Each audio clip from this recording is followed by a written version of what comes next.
will match you up to $100. I have a cup for Cooper Cup, I guess. Make sure when you're at the Cheesecake Factory, instead of paying a tip, just write alarm in there. I'm like MacGyver with running back. Yeah, that's pretty true. That's true, and yeah, that's true. Okay, I'm getting word. We might get Joe Burrow in here. Hey, Joe! No, I'm not drafting anyone at all. I'm not going to, so quit asking. I've got information, man.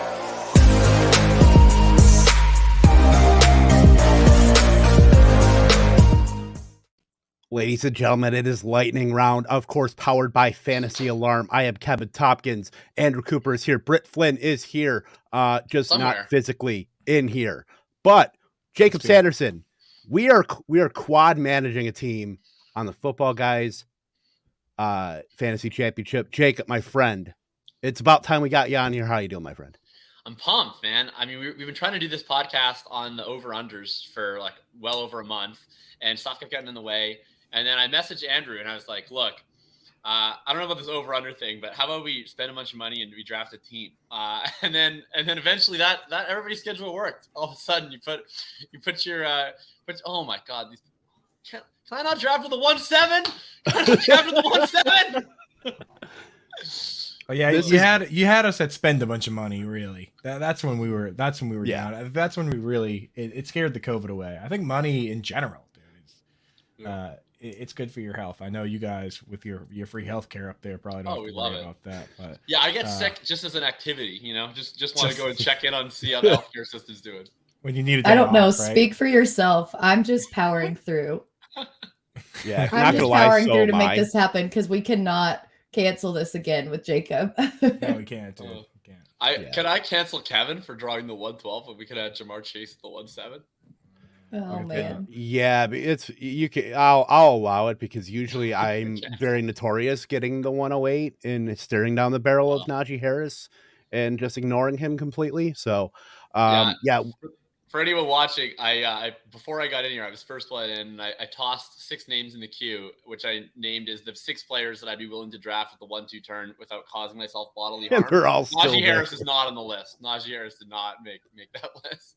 And all 6 of them are still there, by the way. Yeah, real quick, we have some Canada love in the chat. Yeah, Toronto Dave, what up, Dave. brother? Yeah, boy. You got the Yes, alarm sounder going. We are bridging the gap between nations tonight. You can see by the background, Canada and America joining forces. Of course, national pride to draft a Football Guys Championship team. Who is left in your queue that you like as we come up here? So I put my dream would be to get at least one of Diggs or Adams here.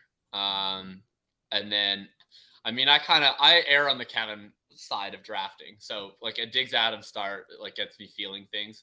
But in terms of the non-receivers, there goes Adams.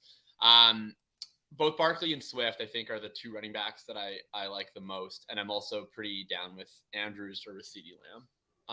Najee and Mixon are the 2 guys that commonly go here that I'd be most opposed to. Beyond that, I'm pretty open-minded. Yeah. We are 1 pick away, so we can start kind of hashing this out a little bit. I think getting Diggs at the 112, considering he usually goes around 107, 108 is a big win. It's going to be stolen from us. That's okay. I'm just waiting for Joe Mixon to come up. Yeah, I'm cool with. Yeah, there he goes. With passing there on he Mixon. fucking goes. Cool with passing on I'm Mixon. just going to shut up for the rest of the draft. Yeah, simply because in these type tournaments, like you want to go huge, right? And Joe Mixon has got to never quite he's just not capable of that 100 reception season, So. This sucks. Y'all know that I like Lamb here because I have Lamb really high. So that's why I vote for this pick. So do we want to lock?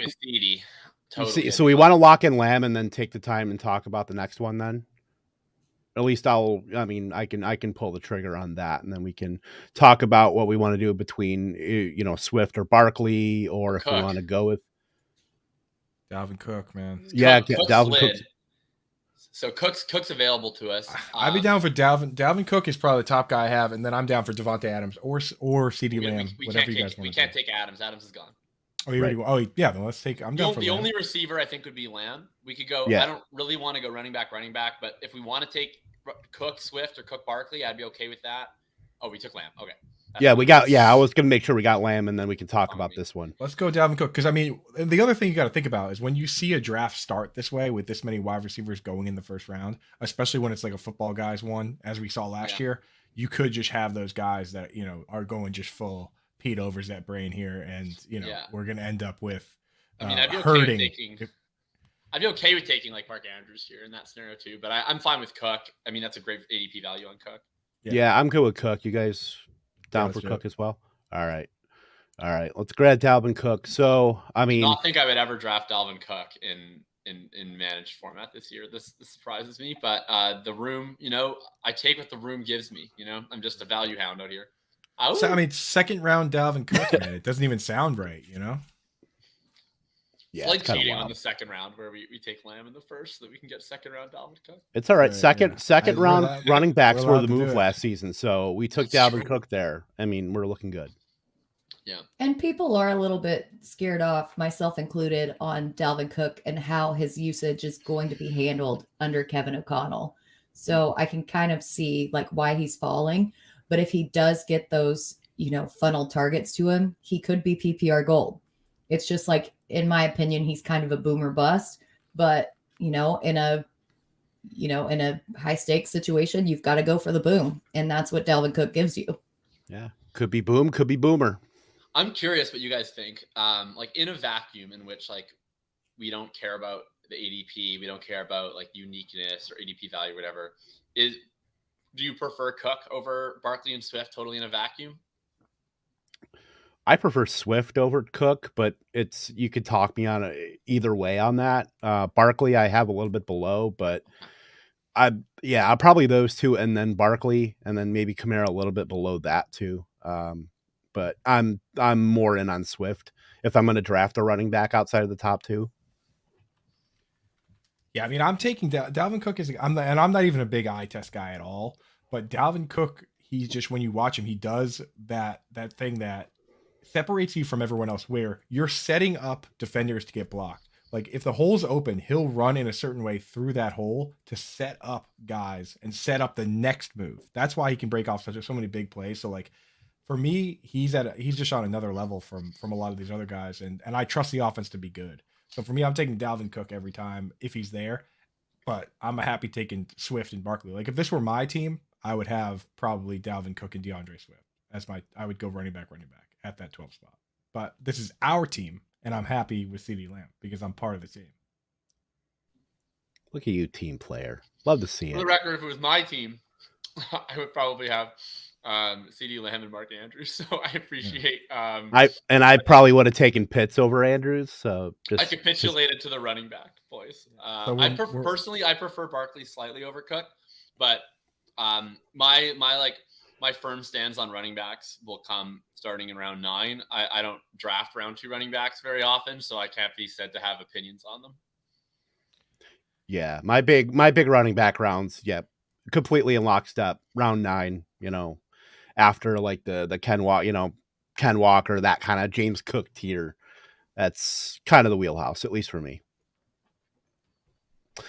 All right, so it got pretty running back heavy here. All 3 elite tight ends, or at least the top 3 tight ends. Ferris, you're not even that wrong. Unfortunately, the first 2 FFPC drafts I did this year, I started running back because I got the 1-1 in both, and I did one with Josh Larkey, and I did another one with my buddy Cam, and we took McCaffrey both, the 1-1. And the first one, we were so lucky. We got Pitts at the 212, just the stone nuts. I probably would have taken AJ Brown at the 3-1, but Larky wanted Fournette, and I couldn't really defend AJ Brown over Fournette, so I kind of just capitulated. And then the next time we did it, Javonte fell all the way to the 212, and we were super fired up about taking CMC and Javonte. So it took until FFPC draft number 3 for us to do an actual 0 RB draft. So I've been a little bit of a robust bro this year, unfortunately. Yeah, me and Coop did out of the 103 did CMC and Javonte. We're pretty stoked about that. So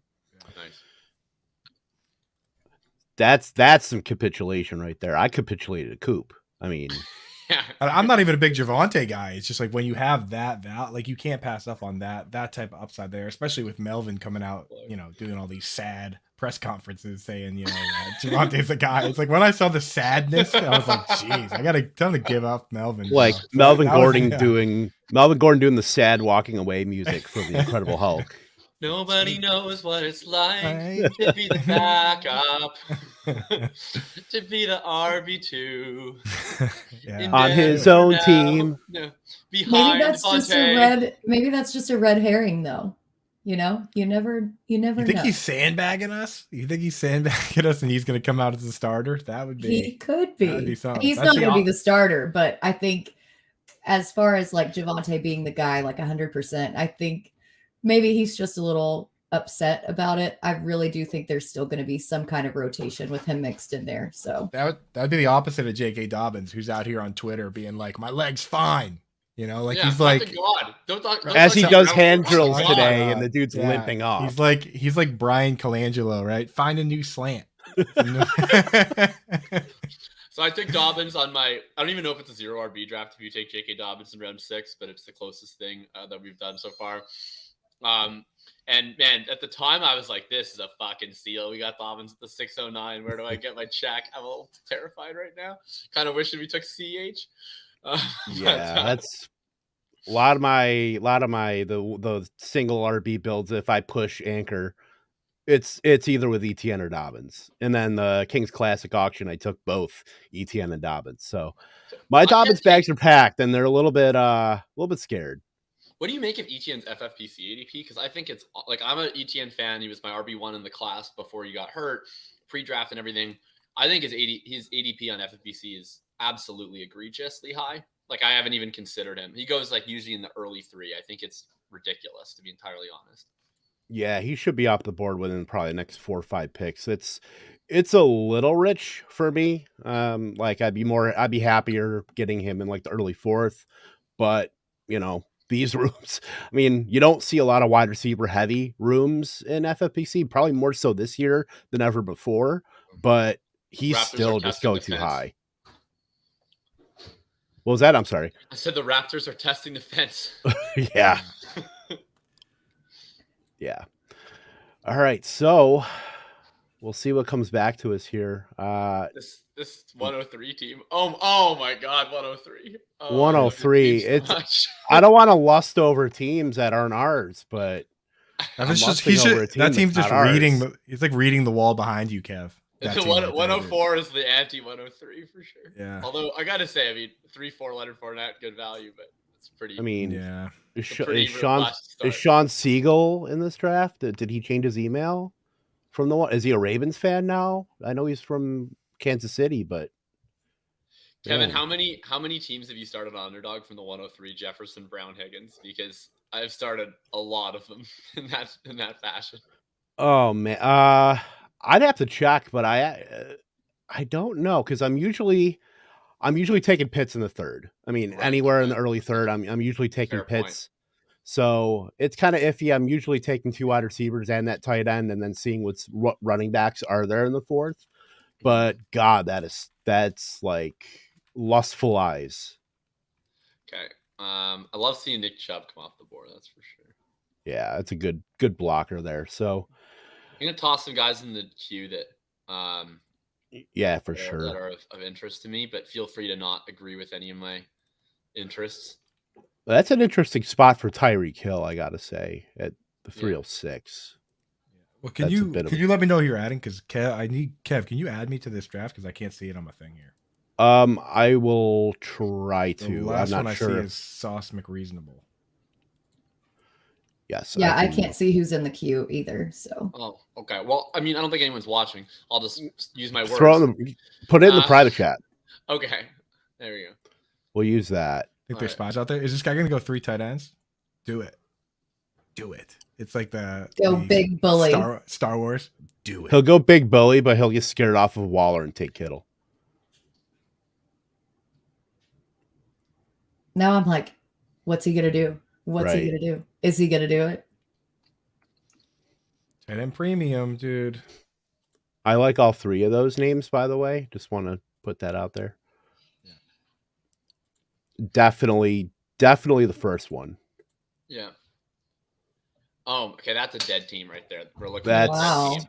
Yeah, that's yeah. I mean, I just don't know how you come back from that. I mean, I get that Pitts is essentially a wide receiver on that team, but you still don't have any actual wide receivers. You don't, and you're doing 0 RB. Essentially, like it's just I don't. Maybe if that's like maybe if that's like the 30th team this dude's drafted in this, and he's just trying to go completely outside the box. But like he's making a statement. His team name is the Manitoba Moose are also like I've seen moose on the side of the road with an antler sticking out of it that have more life than Team 10. Yeah, it's kind of rough. Oh, there it damn is. it! Yeah, sniped. Now, okay. All right. Now, if we take Kittle, I say we take him in the 4th round, just to say that we got Kittle around after Waller. It makes okay. Yeah. So the guy that I would want the most here would be Mike Williams. I don't know if there's any objections to Mike Williams. I love Mike Williams. I'm fully on board with that. Like when I look at Mike Williams, dude, if we sit here and we look at the over under for yards for Justin Herbert and the fact that he is the far away favorite to lead the league in passing yards, but with Vegas, and Keenan Allen's a guy that usually just barely cracks 1,000 yards. Like, where are those yards going to come from?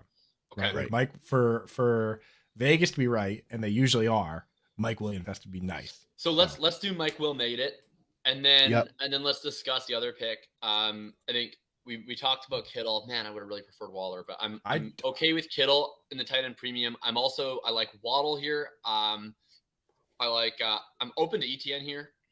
I think getting Kittle here opens us up to pairing one of these with an elite quarterback, because we've got Lamb and we've got Williams.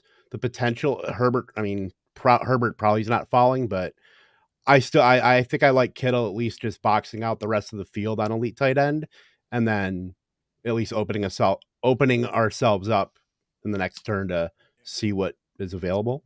And it's tight end premium, so I don't object to that either. Like, typically if it's a normal, one tight end league, I wait and, go after the guys that I like later. But with all good with Kittle. Yeah, with Kittle, you take an elite tight end. That doesn't prevent us from taking, a Komet or an Ingram later if we get a good value on him, and we don't have to force ourselves to take him either. Because what happens a lot of times, like I like Cole Komet. If I don't take a tight end at this point, you have to reach a little bit. So now we don't have to reach at any point. Now we've got a balanced enough start that we really don't have to reach on anybody. I feel like us and 11 are drafting the same team with different players right now. Yeah, pretty much. It's the same structure. Is identical. Yeah. I mean, we got Waddle in the early 5th in the one we did too. So I like our spot getting Waddle there at the 503 versus the phenomenal getting Waddle to 503. Wow. Yeah, what do you guys think of that Miami situation? I've been like firmly playing him through Waddle rather than Hill, but I don't know where you guys are at. I can certainly see, like, it's easy to see a case for Tyreek Hill. He's Tyreek Hill. Yeah, I mean, play it cheaper through Waddle. I mean, he's like the one receiver in that tier that tends to fall almost more than anybody between like the Suttons and the Keenan Allen, Mike Williams, Allen Robinson. God, I don't know about that. Like the DJ Moores. I mean, Waddle is the faller out of that group, and maybe you can make a case for Marquise Brown, at that kind of tier too. But Waddle's like the one Deontay I'm playing that through versus too. Hill. Yeah, I like Deontay in that range too. I also kind of like Gabe Davis in that range. 12 is you don't got to pull my arm on Gabe Davis. Damien Pierce, let's go. Oh my God! In the early 4th, talk about that juice. Dude, this guy's eating Twitter for breakfast, bro. You took Pierce, so Ezekiel Elliott and Travis Etienne remain on the board, but Dameon Pierce has come off the board. You would never hear me ever let's pump the brakes. Make a case for Ezekiel Elliott, but I just want to be very clear that I would draft Ezekiel Elliott ahead of Dameon Pierce. That's the best thing I think I would too. I'm not sure if that dude has checked, but the over under win total for that team is like 4.5 games in a 17 game season. That's like the 2019 Dolphins when they said they were going to lose and the owner was trying to pay the coach $100,000 to lose. Their over under was 4.5 games, and that was a 16 game season. Like, that's the type of team that's supposed to be. I'm not sure if they're going to be running the ball a whole lot, man. Yeah, there is no such thing as FUD when it comes to Team 9 drafting Dameon Pierce. That is just... Man, that's a choice. That is a decision that you made. That you made a decision when you did that. Yeah, I might draft Clyde Edwards-Helaire before Dameon Pierce. So I actually drafted a lot of Clyde Edwards-Helaire this year. He's like my 4th most drafted running back on Underdog, I'm afraid to say, which is pretty cringy because the top 3 are pretty sexy. Barkley's by far my number 1, and then Darrell Henderson, and then Eno Benjamin, just like for the brand. And then Clyde Edwards-Helaire comes with his big ugly ass at number 4. But yes, I would draft him for Dameon Pierce and like several other guys. That's all right. You know what? Everybody has a gross pick. I'll just say that. Everybody. My gross pick is like I cannot quit Jakobi Meyers for the life of me. Oh, that's not a gross pick. That's just a phenomenal pick. That's just a person who values targets right there. Right. Like where else are you gonna get a 23% target share in like the 11th round? And you slap that target share on somebody that actually has a little bit of speed and red zone prowess, man. If only, dude. But well, when they trade Kendrick Bourne to the Bears, I mean, he'll be flying, up to the 10th. That's my Patriots. Juju on. What's that, Britt? Trade all our players to the Bears. Yeah, I said do not put that juju out in the universe. Do not talk about my sweet little waiver wire darling Kendrick Bourne getting traded to the Bears. Do not do it. I thought he was going to be the man, dude, but they hate him now. Like like it was crazy because like I went to a game last year. He was giving daps to everybody. He had secret handshakes with the trainers, everything. I was like, damn, they like this guy. They're giving him. And then the reports are he's gonna have all these handoffs and he's gonna be playing running back. I was like, geez. And then next thing you know, he gets in one little fight and Belichick gets scared. Sends him off to his auntie and uncle. His auntie to the bench. Yeah, dude. I feel so betrayed by Bourne because like normally I'm so beholden to the data. And I was like, this Bourne guy, whatever, he's a total fluke. He's just like locking his way into efficiency. And then like I totally fell for the vibes. Like I was watching this summer. He's at all the Celtics games. He's like hanging with Mac Jones. The vibes, all the time. bro. Yeah. Like, he's partying with Mac Jones at the draft. He's like calling Bill Belichick during the draft. Like I'm just like, oh, like this dude's it. Like he's with the crew. And I was like, sure, I'll draft this guy in round 16 in best ball all summer. And then like I don't know, he might be like he's like scratch or something. I know what you're talking about with the vibes though, dude. He's like the Jeff Fisher of players. Like he's not that good, but he seems like a nice guy, right? So like everyone kind of likes him. They're like, yeah, well, you know what? We like Kendrick. So we got another coffin, by the way. Team 4. We can officially put them in the coffin after the running back times. Robust. The thing is, there's a lot of yellow out here. That because like we were, when I said CeeDee Lamb, I was like, oh, I was scared of the yellow, and then there was pretty big green run there. I'm glad we got Lamb, but like. If it wasn't for that team, there would be a lot of yellow up there. That team is kind of single-handed. Oh, thank God. Way to go, Team 2. Great pick by Team 2. We were just talking. Awesome. Oh, God. We were just talking about ETN, going in the 3rd, and he ends up going in the end of the 4th. Yeah, to the fucking team that is like drafting all my favorite players. After Breece Hall. That's a remarkable team. Jefferson, Brown, Higgins, ETN. Who's another player who is super juiced is Breece Hall. Like after the preseason and seeing what he did out on the field, and then the running back coach saying that he was, gonna roll them out there like Pokemon. Breece Hall is super juiced for me. Can you put the screen? Can you make the screen the available players so me and Brett can take a peek? Since clearly there's some sort of I'll see if I can do 2. Hold on. Dalton Schultz, just the most ridiculous pick. Never. You know what? Not even if there's a fire. Like, why do you hate Schultz?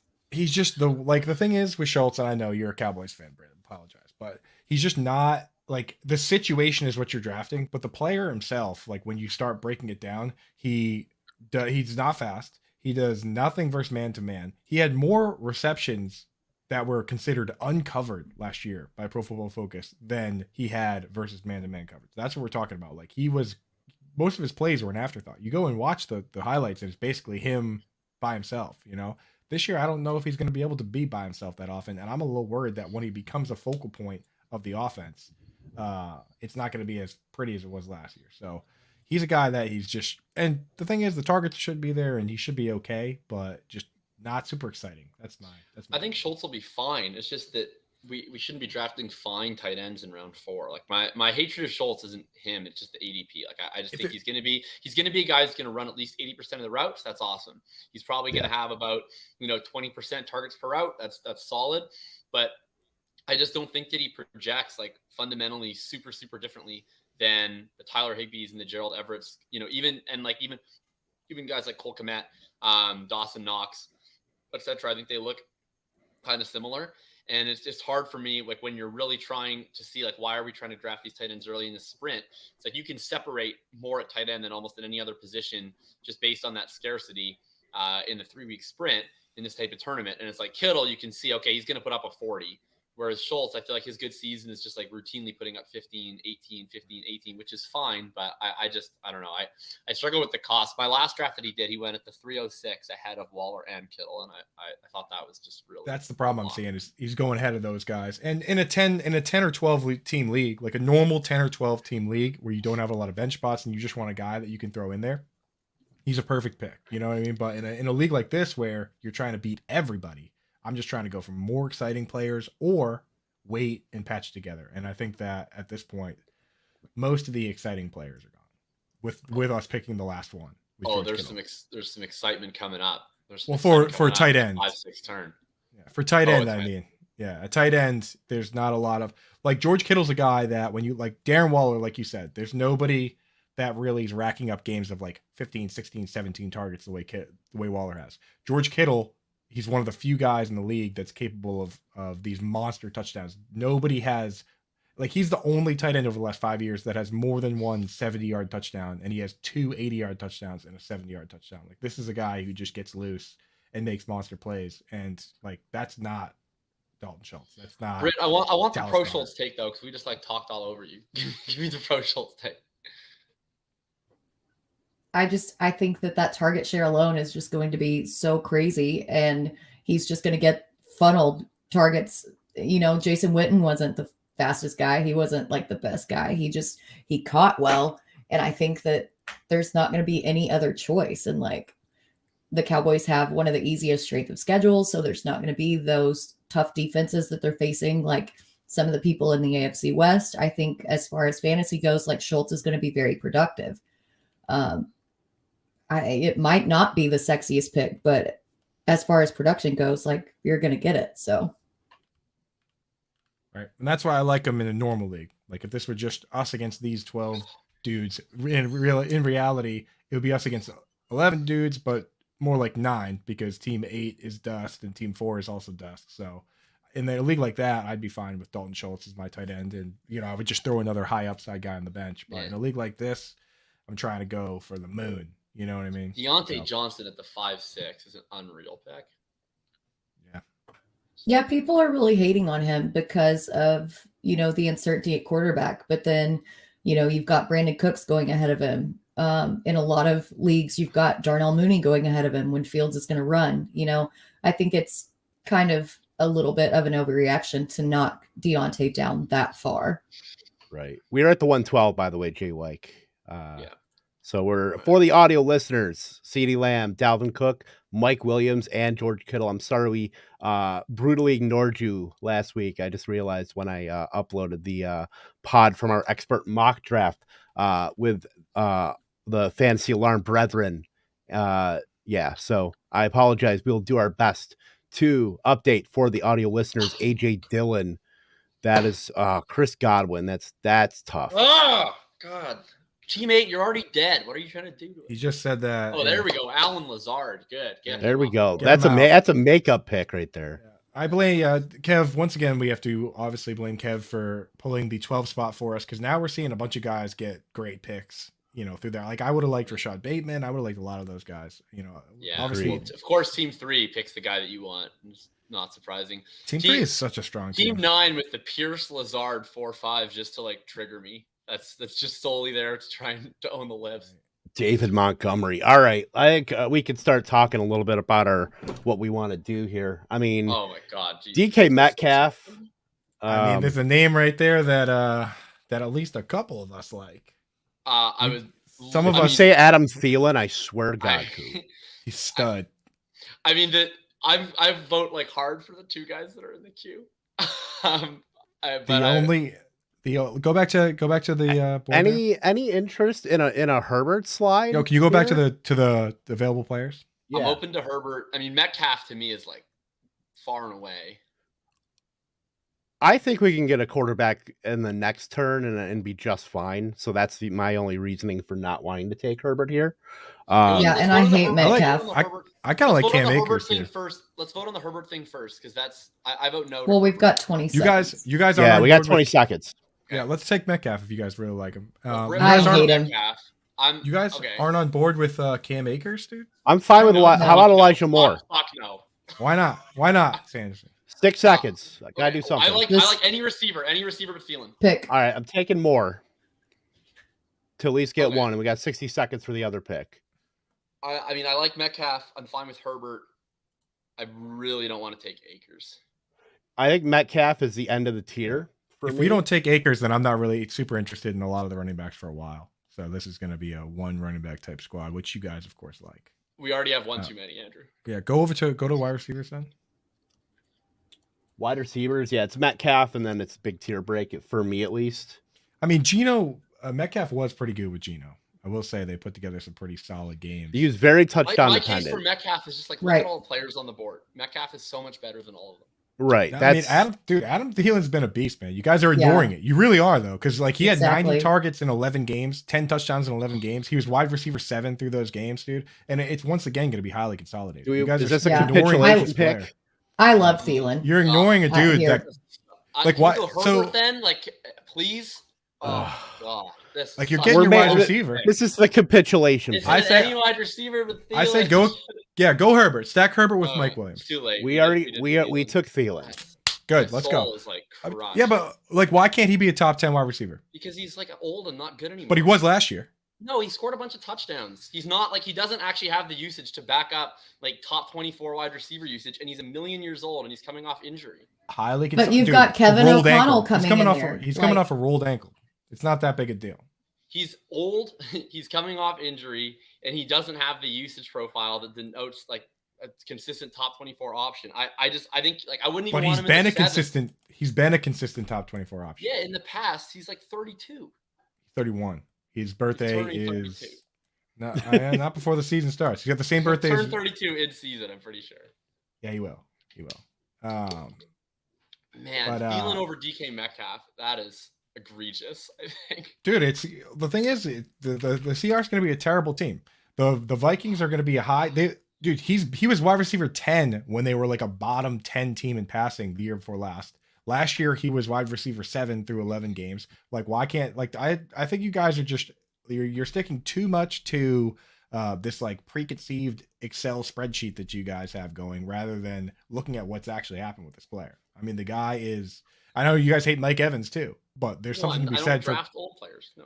there's something to be said for guys that But Evans you know, Evans' target share like it's 16%. He should be like a round 4 pick. Like he doesn't have the usage to back up his production. When players don't have the usage to back up their production, those are the players. Like if who regret. Godwin were healthy, if he were fully healthy going into the season, their ADPs it would be the complete flippening with Godwin going at the end of the second and Evans going in the late 4th, early 5th. I wish that we had just taken Akers actually. If that was going to. But I think yeah, you have could've to taken kind of Akers. look in. You have to look also at the intangibles of how much this quarterback trusts this receiver, how much this quarterback wants to utilize this receiver in the red zone. And I know that can be like they're too dependent, but when these factors don't change, like this guy is a reliable red zone target year over year over year. And until there's an actual drop off, I don't see any reason in fading him. not to mention he had a 20. Let me say something on Thielen because this is my pick. This is my player. He had a 25% target share in 2020. And last year, if you take out the games that he played with the 2 games he played with a bum ankle or whatever, he was already above 20%, and you're close to that number again. I mean, these are the targets he got last year. 10, 7, 9. Then he had a game with 3. 13, 9, 7, 10, 7. Like, what the hell's wrong with that? He had literally 1 game with less than 7 targets. What more can you really ask for in this I league think right now? Thielen's like fine. He's been good. I don't draft players of that age because there's a fantastic article by Adam Harstad called "We're Thinking About Wide Receiver Aging Wrong." And basically what it tells is that when you look at an aging curve, right, which we think of aging often as a curve, it's really an aggregate of sharp drop-offs. What we usually see with wide receivers is that they are really, really good at a fairly stable level until they drop off the face of the earth. And then because each one drops off at a different age, we're going to see players decline hard at 29, then 30, then 31, 32, 33. Like it looks like a curve on aggregate, but it usually doesn't come without warning and it usually doesn't come gradually. And so there's this increased risk factor on any of these picks where if you're taking a wide receiver who's well over the age apex, there's always that risk factor that they're going to decline sharply, and they're likely not going to recover from that. And then you mix in the fact that Thielen is clearly behind Justin Jefferson, doesn't have that top 12 wide receiver upside to me while being behind Justin Jefferson from usage. He can overperform in touchdowns, that's possible, but he doesn't have the opportunity to projectably score as a top 12 wide receiver. And so I don't see the upside case. And there's also this really high risk factor when you draft someone that old. So to me, like, he's just a guy that's like fully off my board. I've now drafted him twice because co-managers keep forcing me to draft Thielen on streaks. Forcing you to make good picks. I bet it was Larky because Larky said it was absolutely infuriating. That was it was Larky. Yeah, because Larky's a genius, dude. Because the thing is, you can't just read an article and then call it a day. Like, we've seen plenty of guys. Like, it's not like there's just one. Like, if it was just Jerry Rice as the only example, I think he should be a wide receiver too. That's fine. It's possible, but there's risk factor. And why do we want to draft a wide receiver two when? Well, no, he could easily be a wide receiver one. He was a wide receiver one last year. No, he didn't. He was a wide receiver one with inflated touchdown percentage. He didn't have wide receiver one. He was on pace for 100.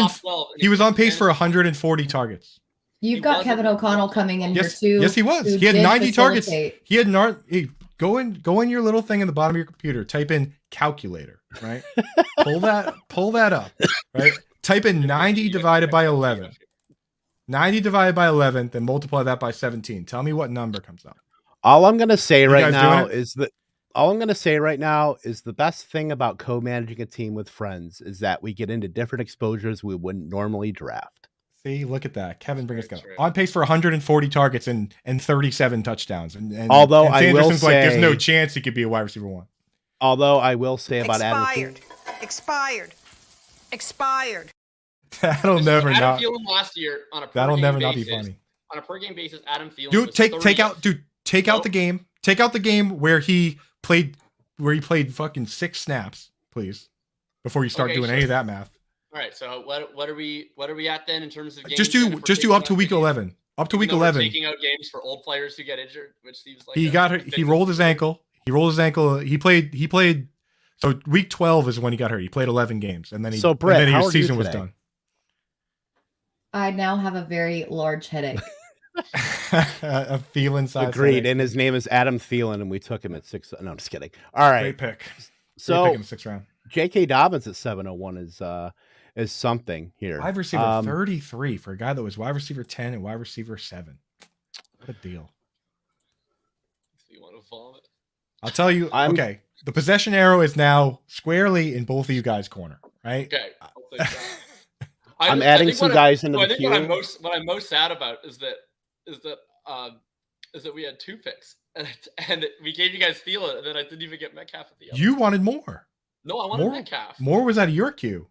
Well, I had him second. I wanted Metcalf. Well, we should have. I mean, don't blame me. I said Metcalf. Okay, I was on board with Metcalf. If it was Metcalf Thielen, I would be fine. We should have done that. I have added 5 names into the queue. A lot, obviously. Britt didn't want Metcalf, so Britt and I will relinquish some power. To be clear, all right. Quick change. I'm so excited we got Elijah Moore. I've drafted exclusively on the front half of the draft, so I've only drafted at the 1-1 and the 1-4. And every single time Elijah Moore has gone in the early 6th. Also, a quick nod to Elliot Christ for the Elijah Moore pick, so I do not get fired from Fantasy Life. There's no player that I want to have more exposure to in a managed league than Elijah Moore, and Devonta Smith would be the other 2. Like, these are year 2 wide receivers with incredible profiles that we're getting a massive discount on. And oh my God, if we can get Smith this pick, and a QB upgrade in Joe Flacco. Are you, by the way, Jacob? Are you good with my queue? By the way, let me check. Probably. I mean, we just got a couple names ticked off, but yeah, I'm gonna add a couple more guys, but I like the guys you put in. Elijah Moore, phenomenal year 1 profile. One thing that I really find interesting about Elijah Moore too is that a lot of times what we see with rookie seasons is that they'll naturally get a lot better as the season progresses, right? You're going to see slow starts and then big finishes. And Elijah Moore's full season looks phenomenal already.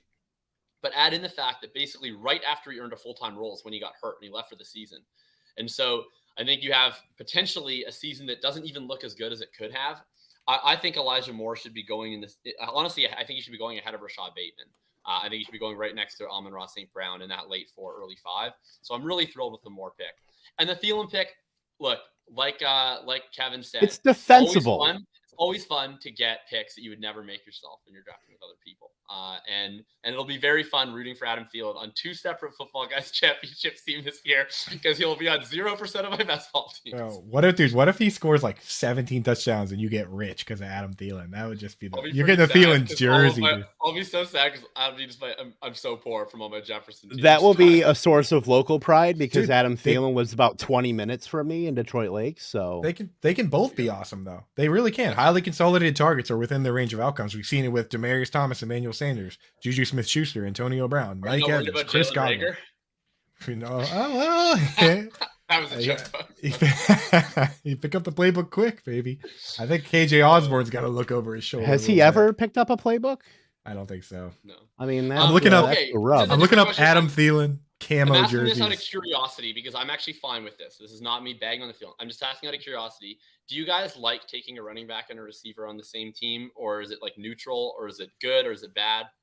Depends on the guy. I mean, I'm fine with like an Aaron Jones, Aaron Rodgers because they're correlated together. I'm not taking Dalvin Cook and Kirk Cousins because I think that's one of the worst. Well, I'm specifically asking about Dalvin Cook and Adam Thielen.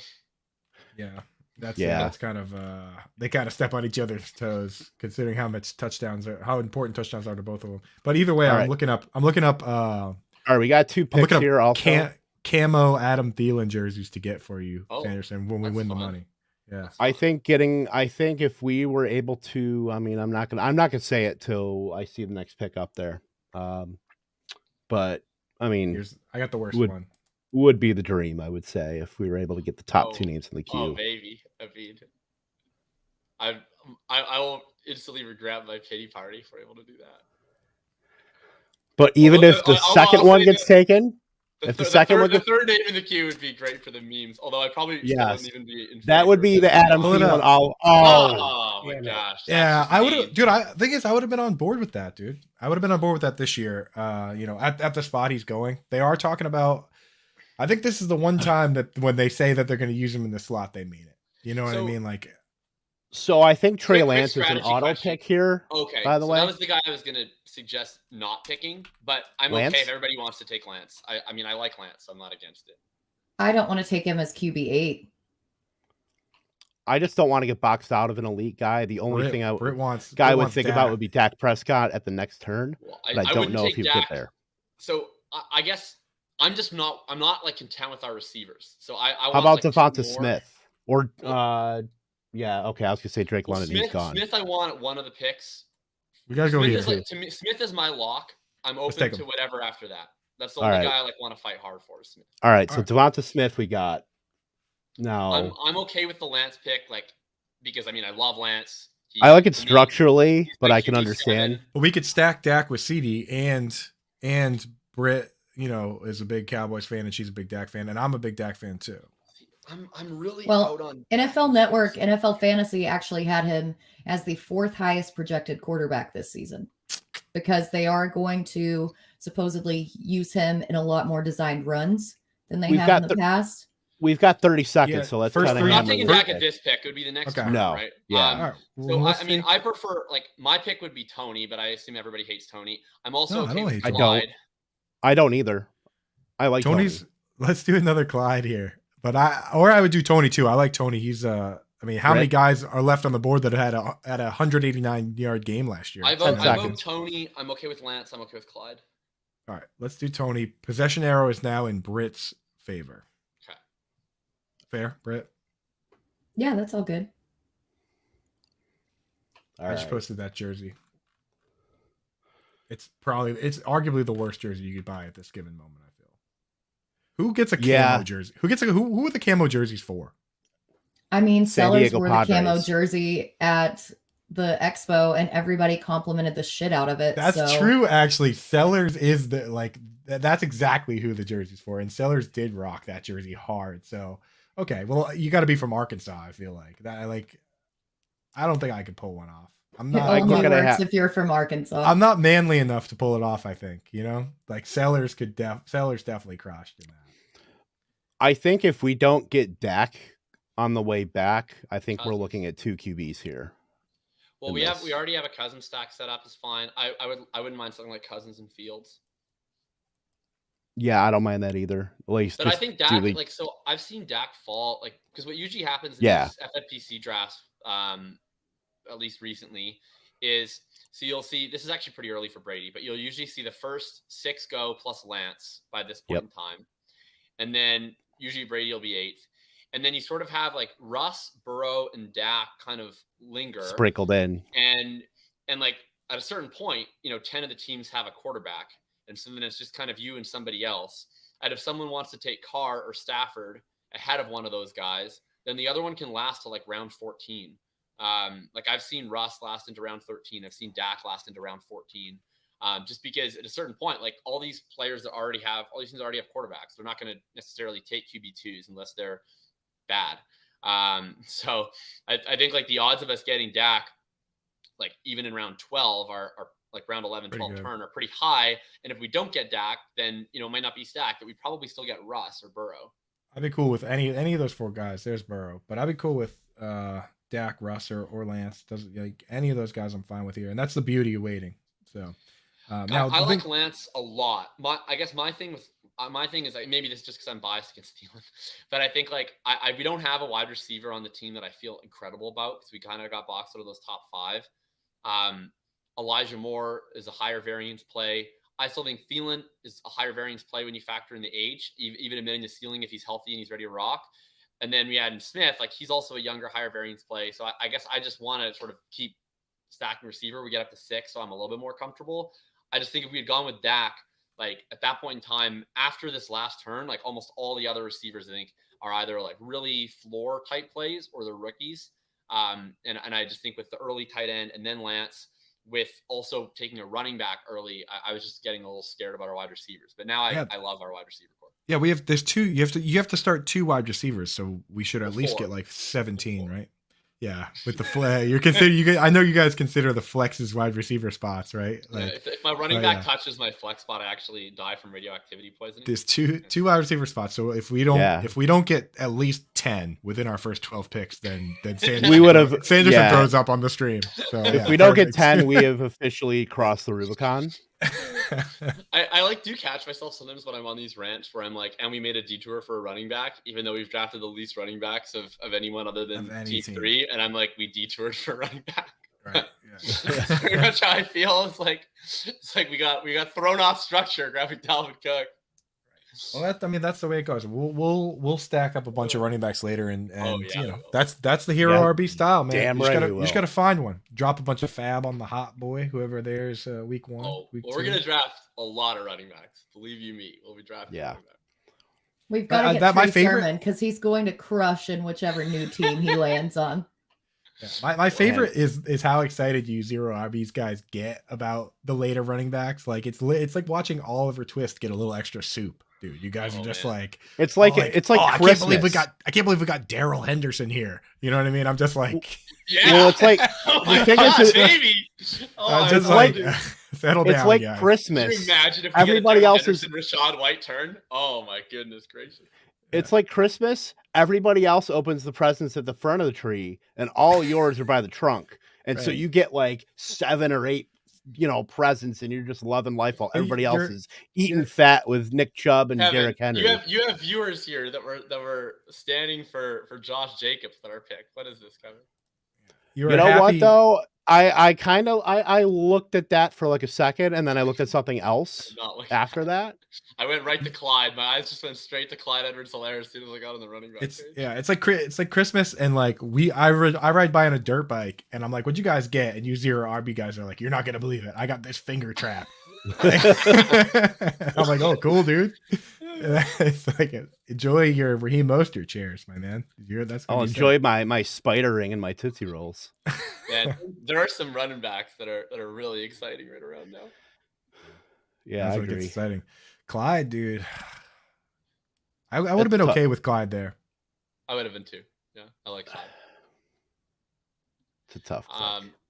I just can't really trust Kadarius Toney. I want to go back to that pick, but his attitude, his injury history, just the overall inefficiency of the Giants offense. Like, do you guys really think that he's going to be the guy? He's one of the most volatile picks possible. What I'll say for Toney is like the way I look at constructing, at least the way I like constructing FFPC teams. And I get it. I'm like a 0 RB psycho boy. But the way I try to look at it is like, I'm trying to take 6 to 8 shots at getting 4 top 15 wide receivers, right? That we can start every single week. And so to me, it's less about like each individual part as it is the sum of its parts. And so I think Tony, like I wouldn't want to draft Kadarius Toney on a team where we started, like if we say we took Barkley instead of CeeDee and we had like Barkley, Cook, and then I don't know, we took Herbert instead of Elijah Moore, Thielen, right? So say we took like Barkley, Cook, Mike Williams, Kittle, Elijah Moore, Herbert. Like I don't want Kadarius Toney on that team as my wide receiver 3. But to me, like for this team to succeed, CeeDee Lamb has to lock down wide receiver 1. So I feel like we've already kind of assumed that. And then we need sort of 3 of these next guys to emerge. And I want to be taking guys with high ceilings. And as we get further down in the draft, the only way to get access to those high ceilings is going to be accepting lower medians, because the guys with the high medians and the high ceilings, you know, they're going in round 3, they're going in round 4. And so Tony to me is a guy that our structure allows us to target, because we have that upside based on him being a younger player, based on his target earning ability on a per route basis. And the nice thing about Tony and managed is like, it's one thing in best ball where you have a little bit of that fear of, you know, what's he going to do? Is he going to be a total 0? In best ball, if it's total 0 or managed, if it's total 0 or whatever, we just cut him, right? But I think best case scenario, he's a guy that can start for us every week. Versus, you know, I think if we're taking guys like Bob Woods or Tyler Lockett or whatever, it's like, well, they're just going to be kind of living in our flex. But I think Tony has a chance to be a real difference maker, and he also might be a total flop. Right. So if you like, if you start the way that Team 4 did, like Brandon Cooks, Hunter Renfrow, he knows he needs to start those guys every single week. So he needs to take guys that he can count on to start every single week in his lineup. So he doesn't have the luxury of taking a Kadarius Toney or taking a DeAndre Hopkins and just shooting for the moon. You know, like a Renfrow there is a completely defensible pick there, just because you know he's going to be in your lineup every week. Yeah. So it's like, I guess I guess I almost disagree though. I don't know. Like I think in that scenario, it's like I would have rather had London or IU just at least to take a big cut. In Team 4's build, we're taking 4 running backs, so we should be flexing running backs, and we just right. So his running backs are all flexing, but so he looked at it like Brandon Cooks is a guy I would take there. I would never take Hunter Renfrow there, but Brandon Cooks you take there because you need a wide receiver that you can, at least one wide receiver that you can trust to be in your lineup every single week. Because I mean you do have to start 2 wide receivers, just like we have to start 2 running backs, right? So we have Dalvin who can be in our lineup every week, and now we're gonna try and patch together, you know, the next guy and the next guy. And it's the same way I usually look at tight end. I usually look at tight end and say, I just have to find one tight end that I can start. And, you know, I have a whole giant bench in this format to put together a couple guys. In this case, we have Kittle now, so you don't have to worry about that. But it's kind of like you want to lean into what you're good at, you know, like use your RB guys. You know more about RB. You're ready to pull the trigger on RBs. You're leaning into it. So that's the way you got to go. So, you know, I'm totally for taking high upside guys like Devonta Smith and Kadarius Toney in this build for sure. So there's some intriguing developments with a lot of guys that are falling that I really like. Yeah, actually. I will just say one of them was not Marquez Valdes-Scantling. I'll tell you that. Yeah. Yes, can confirm. Sources report it is not MVS. I'm taking no Claypool. I don't know about you guys.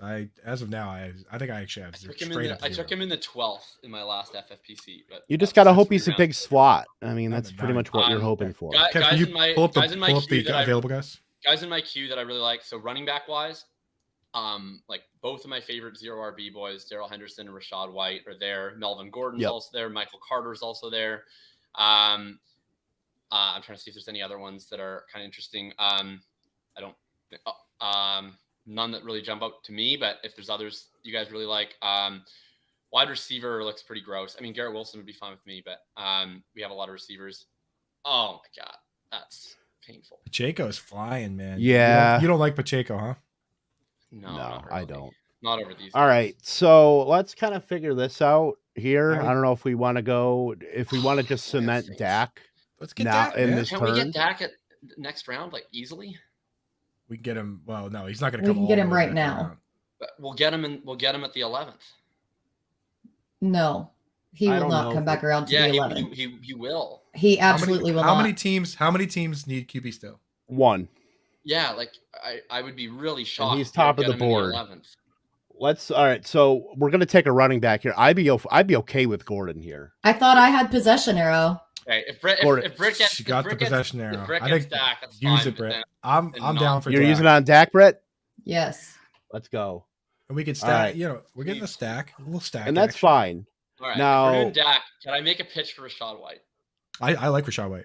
You're never pulling my arm with Rachaad White. He was in the, go read the Fantasy I would Life also be newsletter. I fine with wrote all Hendo. about him today. I'd also be fine with Hendo. I prefer White. Seal of approval, Rachaad White.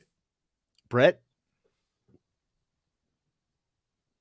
I'm muted. It works for me. Okay. Cool. All right. Love it. Love Rachaad White. All right. Well, I was you are on, never pulling my arm for Rachaad White. I was ever. on the show Not even last if there's a night. fire. We were doing our My Guys show last night with Scott Barrett, and my guy was Rachaad White and managed. He's my number one priority in every single draft. The Tampa Bay Buccaneers had 28 expected fantasy points to running backs per game last year. That's by far was the best backfield for running backs. Yep. They also led in high value touches. That's any carries inside the 10 By or far. receptions. By 7 high value touches, which is like a lot when you look at just how few those are overall in terms of catches, carries inside the 10. And then you add in, any potential standalone role, even if it's not a pass down role, it doesn't even matter with Tom Brady because he throws to running backs on every single down. And then if Leonard Fournette was to get hurt, that's a guy that I think has true elite upside.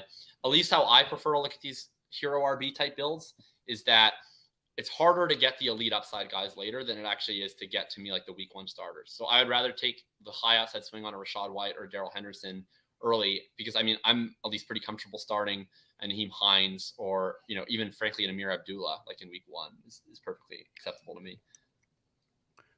We could probably start our 20th round pick, Rex Burkhead, too. Oh, I would love to start Rex Burkhead. I mean, Rachaad White, I believe, I put in there, he had the 3rd highest yards per route run of anybody in the last 6 draft classes. That includes CMC and Kenny Drake, too. So very good company. I mean, maybe Drake excluded out of that, but yeah, that profile. I mean, he ran a 4.4 at 215 pounds. You're never pulling my arm. Damien Harris, I just don't know. I just don't know about Ramondre Stevenson going 2.5 rounds over him. I think it's fine. I guess I don't know. So I think Damien Harris is a value in the sense that he's going to finish higher than he's drafted. I just don't really care. I just don't know that he's ever producing by week 15 to 17, right? When we're trying to maximize points in the sprint, is Damien Harris ever in the lineup of a team in week 15 to 17? Or is he being outpaced by whatever guy you got off waivers who is in an offense that throws more to a running back than Damien Harris is going to get thrown to? So I don't know. I just don't see the appeal of a Damien Harris. He could honestly make sense in our build, right? He'd be a guy that we would have started week 1 for sure. But personally, I just prefer to take the contingent value shots over a guy like Damien Harris. Yeah, and that would be, and that was my thesis with Melvin Gordon too. Would be a guy that we know we could at least plug in too. It depends on if he gets traded because Albert Breer has kind of floated some rumors around that Damien Harris could be on the trade block, especially around midseason. So if he goes to a different team and we get him out of value, I think that he could be somebody who you roster and put on your starting lineup, in the later weeks down the stretch in the playoffs. But you just kind of have to bank on the fact that he will get traded, Man, that guy took Aaron Rodgers after already taking Patrick Mahomes. What are we doing, guys? Yeah, I don't think we, I like Dak Prescott, that kind of tier. I think that's the limit where I don't think we have to take another quarterback. So here there's quarterbacks. There's quarterbacks everywhere on the waivers. To me, what's the point of taking a backup quarterback? Marcus Mariota is never going to get drafted. He's probably going to project better than anyone we take as a backup quarterback. Yeah. Team 4 just cannot help themselves. Yeah, I like Melvin. I like his profile in terms of a little bit of standalone, a lot of contingent value. I don't like him when you already have 4 running backs in the first 4 rounds. I think you should. In the alternate universe, right? I was going to say in the alternate universe where I would draft 4 running backs, why would you ever go back?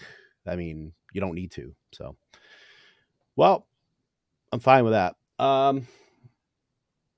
Yeah. So I'm just taking a look. I mean, Team 3 still went. Oh, I feel like they went a little bit early back to running back with Hunt and Cook, though you can make the case for that. Alberto is your tight end one is a bit rich there. Yeah, that feels but like Lamar Bateman's nice. Yeah, I don't really get the round 9, 10 tight ends. Like, it feels like well, okay, I like Freiermuth. I don't know. Alberto, I get it, I guess. I think there's a lot of guys here that are kind of the same. He's a rookie tight end. He's a rookie tight end who produced, and rookie tight ends normally don't produce. So I just think the odds are that he's probably pretty good. Well, the huge reason he produces because of the way Big Ben was playing, honestly. It was like fastest time to release.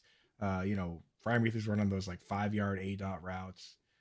I have a hard time believing that these quarterbacks are going to come in and be better at getting the ball to Muth than Big Ben was. I mean, they had the third Big Ben to Muth was the third highest passer rating of any QB to tight end combo. It was like 121.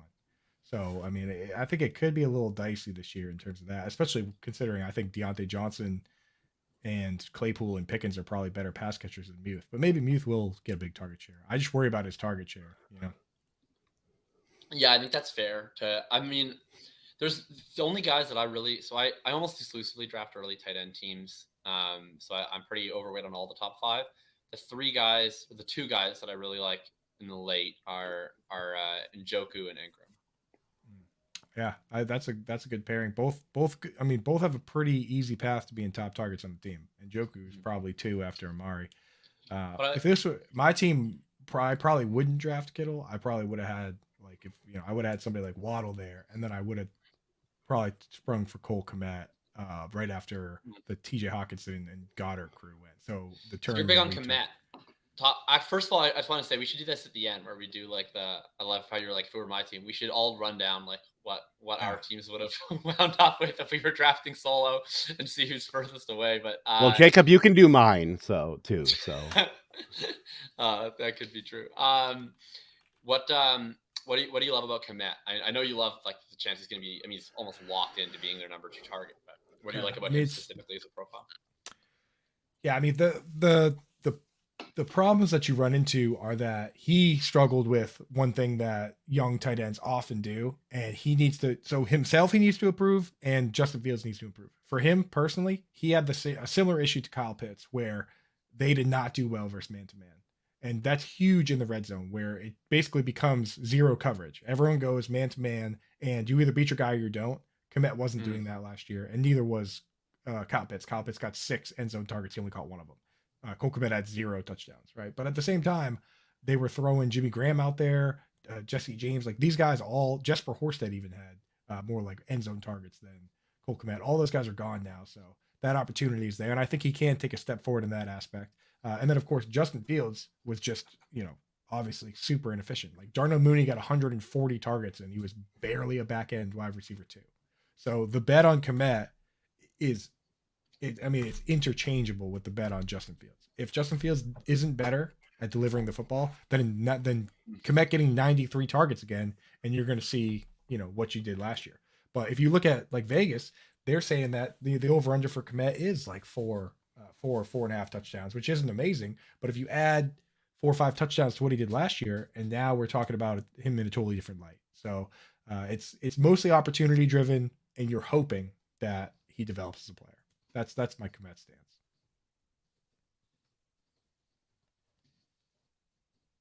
Kev, I think you're muted. I just went full boomer and was talking while I was muted. We are 3 picks away from our double tap here. There's still good options that did not think they were going to be there because people decided to take Julio Jones and Tyler Boyd and Brian Robinson also and Raheem Mostert, which is interesting as well. So I'm going to go to our queue right now, and I think we should probably get a few of these options. I mean, I know we have Elijah Moore, but Garrett Wilson just seems like a wild slide to me. Also, Gallup is there, which is interesting too. Oh, we're up, hey? We are up, yeah. Rondale Moore went. Why don't we just do quick around the horn? Who would be everybody's top 2?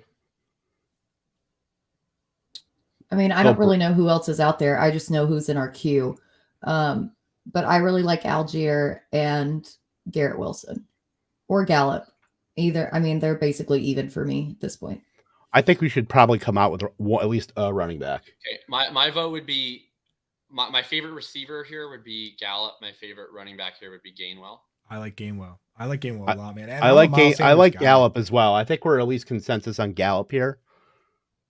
Let's do Gallup Gainwell. I'd be fine with that for sure. Well, I like the thing. Let's give Britt the pitch on Algier over Gainwell because you put out Algier. Yeah. I mean, I'll put in Gallup right now. Gallup, we got. Yeah. Okay. We have 60 seconds for the next pick.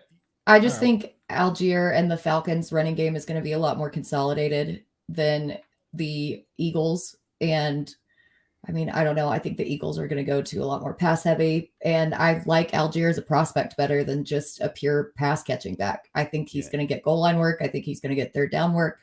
But I mean, that's just. I think Sirianni can't get out of his way with Boston Scott. That's my thing.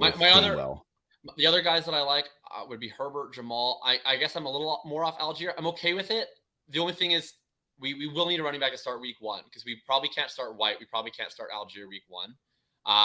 But if we take Algier now, we could take a guy later. Like we could probably get like a Rex Burkhead, honestly. I'd be all right with that. I'm fine with Algier. Yeah, let's take Algier. All right, we got him. Yeah, Gainwell intrigues me. Boston Scott, like I know that at the end of the day, you look at the stats and they look good, but he really wasn't getting any goal line work or even a whole lot of work when Miles Sanders was healthy and when Jalen Hurts was healthy. Jalen Hurts is the big one, but when both those guys rolled their ankle, all of a sudden Boston Scott and Jordan Howard and all these guys were getting goal line touches. But up until that point, it was pretty much only Miles Sanders and Jalen Hurts that was getting them. Kenneth Gainwell was scoring from like 15, 20 yards out. Like he wasn't getting carries inside the 5. He had 3 red zone touches while he had 0 carries inside the 5. Like, yeah, which is I agree with you guys. Like, I don't think Gainwell is going to be like a major contingent value play where I just think he's going to have standalone value as a pass catcher. I like Gainwell. I don't like Boston Scott. That's the one I don't like. Yeah, well, I like anybody. I don't think anyone was saying we should take Boston Scott. I think it was more. No, like he was just kind of gum up the works. There's some Boston Scott people out there. I've seen them, dude. Yeah, I've seen them on my timeline. Yeah, we keep them way down below, out of sight, so we don't have to talk to them. Structural question: like, are we taking anything but running backs the rest of the way? I guess we should probably take a tight end too, but other than that, we could probably sneak in a tight end too late. Like we could probably sneak in like a McBride or like that kind of tight end. Why would we take McBride, dude? Oh, I would love to take. Well, Brevin Jordan, that ilk of tight starter on the Arizona Cardinals with a phenomenal prospect profile. No, I don't think we have another quarterback. Well, I don't think Hurts is playing week 1. I mean, even then, dude. I mean, like, when are we going to utilize that guy? You're going to start him in the flex week 1. We're not going to do that. And down the stretch, when it's going to be Hopkins, it's going to be Hollywood, AJ Brown, Rondé. I mean, it's pretty crowded. AJ Brown is on the Cardinals. Sorry, AJ Green. I messed up my colors. I'm colorblind. So yeah. Yeah. Well, they have a Brown. They have a Brown and they have an AJ, but they don't have AJ Brown. Yeah, they have. Yeah, so I just Trey McBride is a dynasty play. I mean, like, so are we thinking that he's going to be this year's Freiermuth and Zach Ertz is going to be Eric Ebron? Like, is that what we're projecting? That is exactly what I'm projecting. There will be a tight end out of that group. Freiermuth was that tight end last year. There's going to be a tight end, and it's probably going to be like Daniel Bellinger, just because. Bellinger's the week 1 starter, right? So he has that. Bellinger's actually starting. Yeah. McBride's the better player, like better prospect profile. Than Zach Ertz. Oh no, then Bellinger. Oh, I agree. Yeah, I agree. I mean, better profile. I mean, Zach Ertz is just like, I don't know. Anytime you give me an opportunity to bet on a good prospect profile while simultaneously betting against a 31-year-old, I'm going to do that. Right.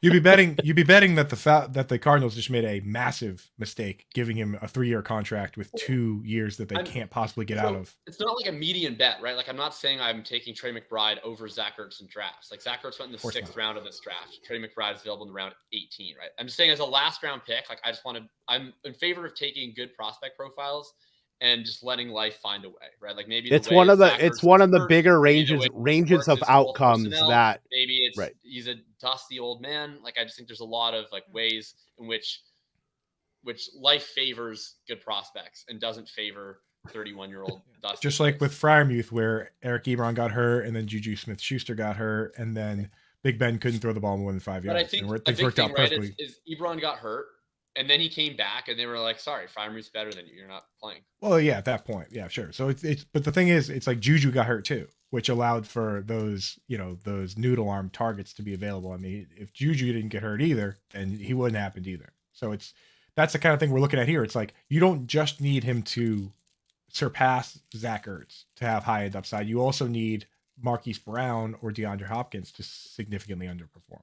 So I mean, I like Marquise, but like Hopkins showed a lot of signs of decline last year, and he's also old and he's also suspended. Like I'm super comfortable betting against DeAndre Hopkins. So you would think that Zach Ertz and or Trey McBride could get more targets than DeAndre Hopkins. Well, I don't think of things in that way. Like I just try to look at every prospect, every player in its own little vacuum, and I just try to look at like what are the things. So to me, it's like I look at one player and I look at their range of outcomes. That I don't like carry those over with the next player. So to me, it's like I look at if I'm projecting them right as a median projection, I would project that Hollywood leads the team in targets, and I think Hopkins is the number 2.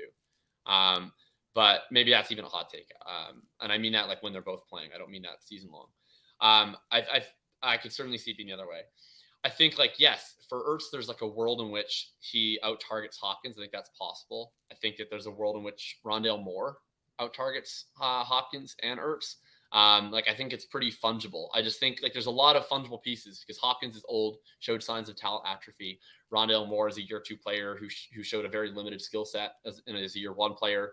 Zach Ertz is an old 31-year-old who was bad, and then he was not that bad again. And I'm just not really sure what to make of him. McBride's a rookie. He's only been bad 1 year.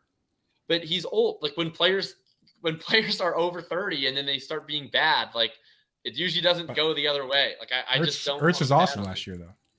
Yeah, and Dallas Goedert, his quote badness was due to usage of a different tight end and opportunity. It wasn't because he was de facto bad. I just think it's such a long shot. I love him.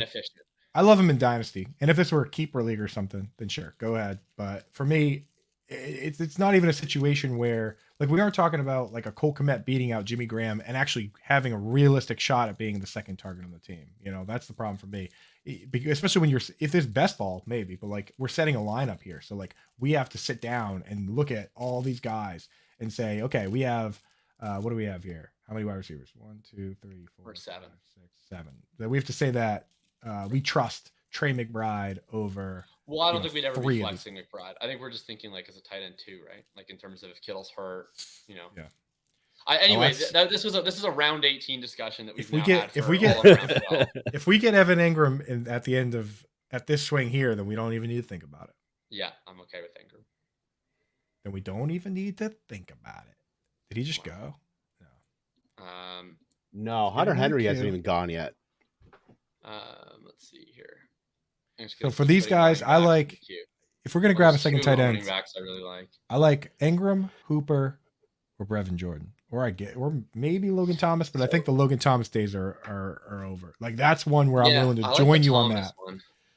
Yeah, but Herbert would have been nice. Yeah, you guys, dude, it's entertaining. Herbert, dude. I mean, they'll never be able to take away. I mean, he's a good player, right? He's a good player. He has an opportunity for standalone value. He has an opportunity for contingent upside. They'll never be able to take away that 100-yard game he had against the Bucs. No, and I've tweeted about it a lot. It was it was like one of I think 2 running backs in the last 2 years on to put 100 yards in the Bucs. Yeah, it was jarring, dude. It was jarring. Really and like I was of the camp. I was like, well, it's like if you have to start him, but it's a bad matchup. But no, he cruised. What do you think about team? Oh, sorry. I was just gonna ask Jacob, like, what do you think about, because we do need a running back that probably should be in the second slot, like a guy like McKissick. I'm okay with JD McKissick. I think, he's a guy that we could start week 1 for sure. Yeah. I think that's probably that's obviously the more expensive bet versus a guy like Burkhead. My issue with McKissick is, how much better is he than like Dontrell Hilliard or Rex Burkhead? Because we could get those guys in the last round. I think he's a lot better. I mean, like he was probably in line. He's a lot better. Because I mean, like I hate to bring it up in a fantasy context, but I mean, having Brian Robinson get shot. Yeah. Like it definitely changes that depth chart. Well, it gives him actual contingent value, right? That helps. Right. And McKissick already was like, if you think about the narrative of what happened with McKissick this offseason, like the Bills wanted him to be their pass catching back. Oh, yeah. And the Bills clearly wanted that because they went out and got Duke Johnson, drafted James Cook. Now they cut Duke Johnson. So James Cook is the guy, right? So they wanted him. And then Washington was like, we want you and we're going to utilize you. So I just don't see a world where he says, I'm going to go back here. I mean, unless he's at the stage of his career where he wants to not play and collect money, which, some I think he's going to play. I think he's going to play every single third down that's not 1 yard to go. I think he's going to play every 2-minute drill, and he's going to play when they're in comeback mode. I guess my only thing is I also think that's true of Rex Burkhead and Dontrell Hilliard, who go 5 rounds later. That's my only qualm. But I'm okay with also, and I think like at least I'm fine with JD McKissick. I'm are you kidding me? I draft 0 RB all the time. If you think I don't draft and start JD McKissick and like all of my, I say we get Ingram, we get all those boys, man. I'm down. I'm super down for Rex Burkhead, man. Like I'm down for Ty Montgomery if you want to go there. Like, well, I would if he wasn't injured. Yeah, same. How injured is he?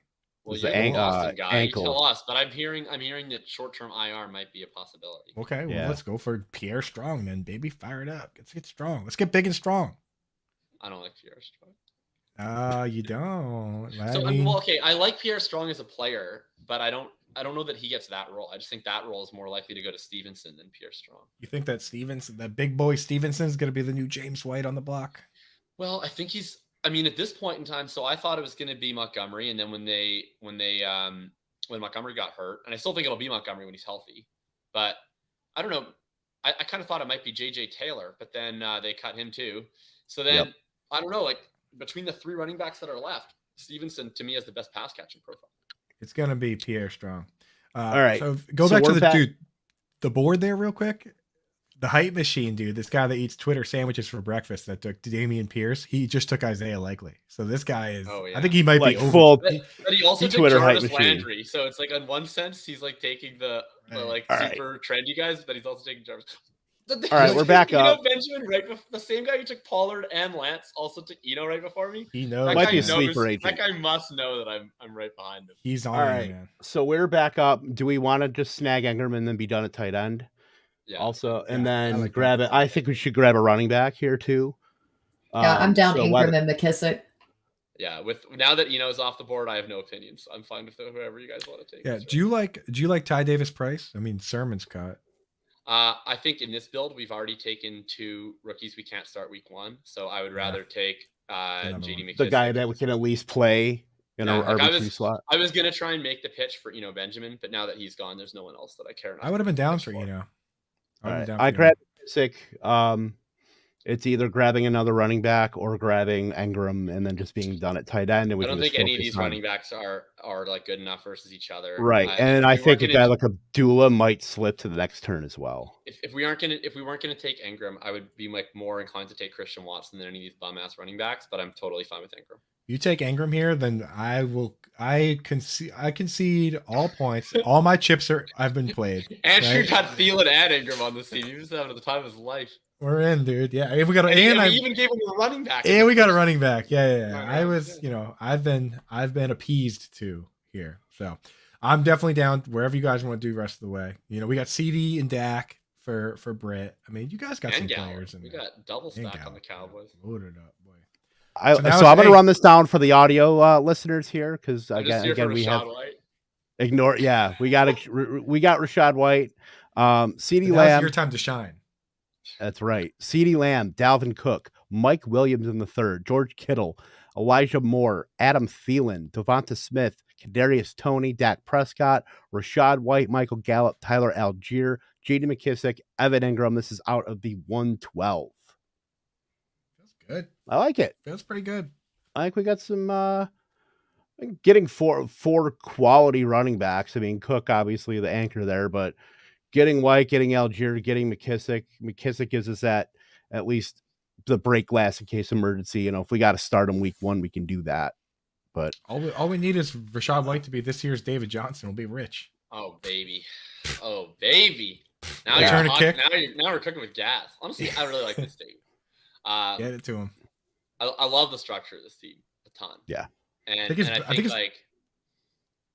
I was gonna say, I think Rashad White's best comparable player is David Johnson on Player Profile. Yeah, your neck of the woods, right? I believe it is. Yeah, that's the bull comp for sure. Is the David Johnson. He also comps pretty favorably to Charles Sims, but needs to know. Can we edit that out? Yeah, I'll make sure for the audio listeners. Plug your ears. Charles Sims. Earmuffs. Also, Elijah McGuire and Keyshawn Vaughn, I believe, also are in this comp list. But maybe I'll just cut out this entire last like 20 seconds. Keyshawn Vaughn to be. Yeah. Don't worry, he's just 1 for 1 for David Johnson. Gotta say, I really remember when we used to draft Eno Benjamin in round 17. Getting sick on Eno Benjamin in round 13 is fucking painful. Gotta say.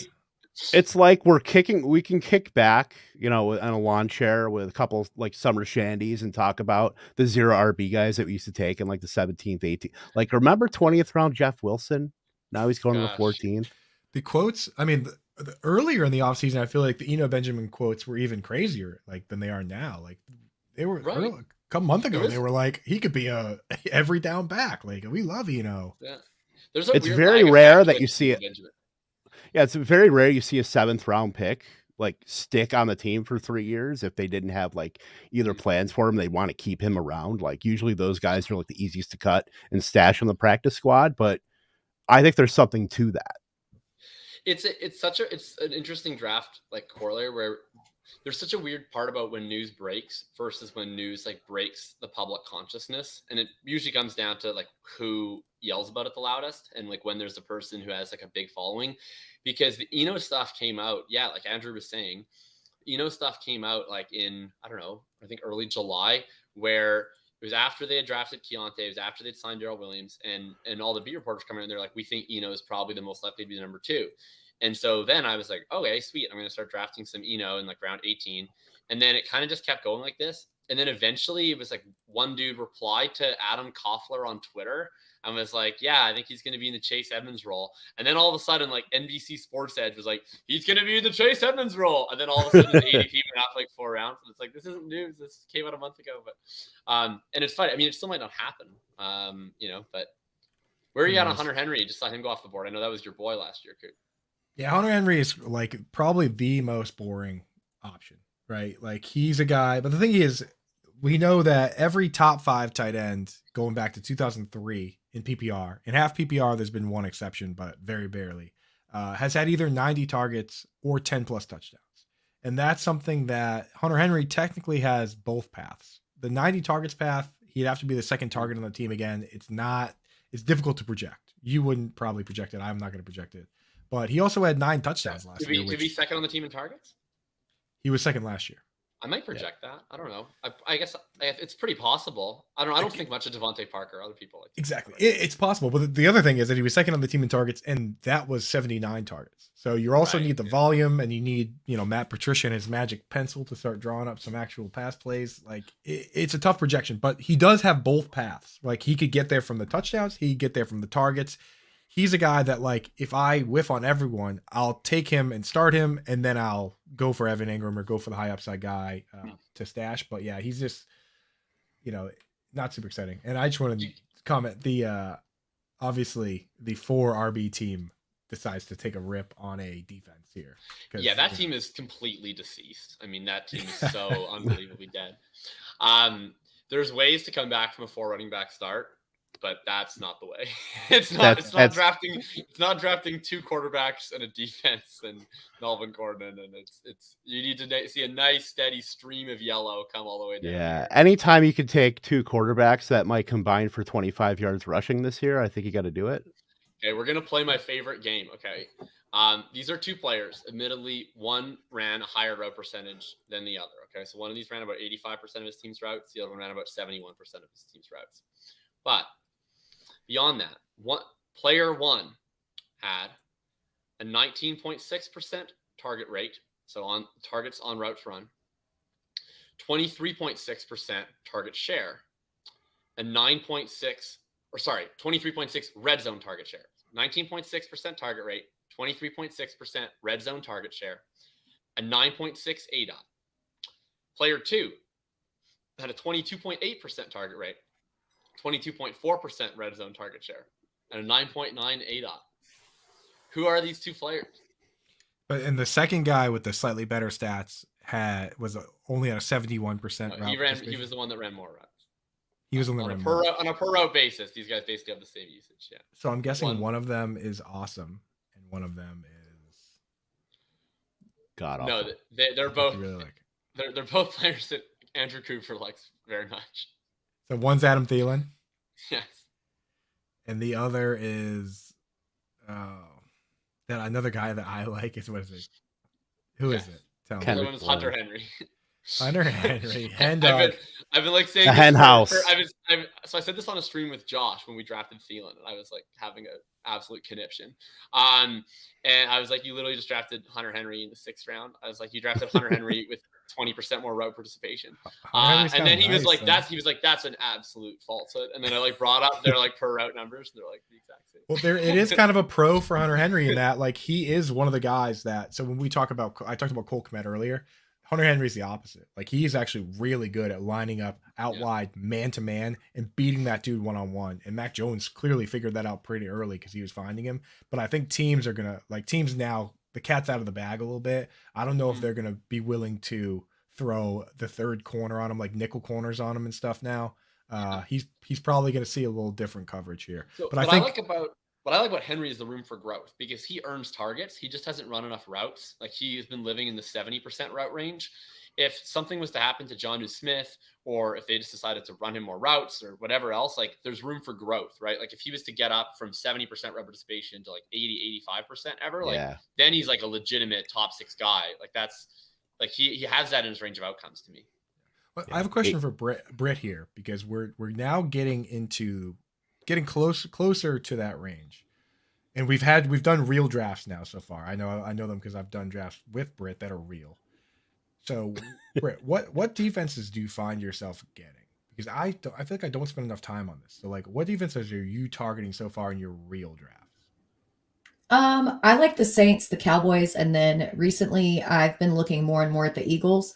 The Eagles did a really great job with their draft, getting a bunch of stud rookies, and then they've done a bunch in free agency and trades, picking up some really key pieces in their secondary. I think they're going to be sneaky good this year, and you can get them basically for free. So Cowboys have the turnovers. Saints have the sacks. Crazy turnovers. That's it. You guys nine defensive touchdowns. You guys typically stream defenses? Yeah. It depends. Yeah. It depends. If I catch, just like any position, like if I catch kind of lightning in a bottle type situation and I got a team I can roll with, then I do. But I very rarely hold a defense through the bye week. So I like the Eagles because they play the Lions week 1, and I think they have generally a good defense.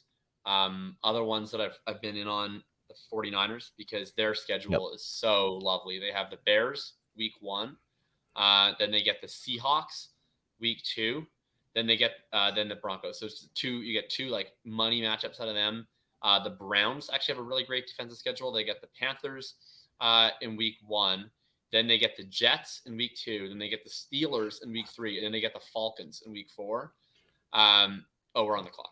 We're back up on the clock. So Abdullah, dude. Okay. Yeah, Abdullah. Now you're talking my language. I like the. I will say, some corn. Josh McDaniels gave kind of a giveaway the other day when they were doing the joint practices, and he was like, "Oh, the Patriots players were calling out the plays; they knew what the plays are." Oh. I mean, to me, that's kind of interesting because clearly he brought over that Erdart Perkins playbook with a split backfield, the Hufflepuff Gryffindor system. Hufflepuff Gryffindor system. So I'm going with Amir Abdullah here. I like Abdullah. Do we want to piggyback that with another wide receiver? David Bell, I'm fine with. Thoughts on like Paris Campbell? Oh, I saw you add him to the queue, and I hit the X. I kind of like Abdullah. I kind of like Abdullah Rex, dude. Just like. So aren't they kind of the same? Is that like I was gonna say? Is that kind of we don't have? I mean, I don't know. You guys are the masters of just like having a bunch of bad running backs. I'd rather take a bigger swing on a running back if I'm gonna grab. Does anyone like Jerick McKinnon? I do. You're never pulling my arm with that. I know that I'm the Eno guy, but there's like a world where I'm wrong, and I think that Darrell Williams in that world is pretty decent. And then did Kenyon Drake already go off the board? No, he didn't. I think he was there, and I think I might have done that to you. Oh, There's a guy we could start week one. Isn't there a chance that we start Kenyon Drake for 4 weeks? Yeah. Potential. I'm fine with it if you guys want to take a shot on him. I don't want to push hard for anyone. I don't have like a super strong take. I like Drake the most. Dude, if you're pushing hard for anybody at 10 this seconds point in the draft, then you are a maniac. You know what I mean? 10 seconds. Yeah. Drake's fine with me. Take him. That's fine.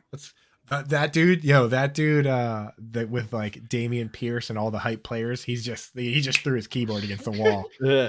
He is punching air. Isaiah Likely right now, yeah. He's driving around in his car listening to sad songs now because it's like he needed all the hot Twitter. He is listening to like Howie Day right now. I love how Andrew frames this. It's like you guys collide on having repeat. a bunch of bad running backs. I thought I was able to get that by you guys. I don't know. That's You so guys. good. You have no idea like the happiness that it brings me to look at a running back bench and just see a bunch of fucking scrubs. Man, you just know most of them are gonna be gone. But one of them, just churning them like butter. Exactly. Yeah. On the defense front, I wanted to say that one defense that I wasn't even. Are you going to say the one I'm going to say? You're going to say the Colts, right?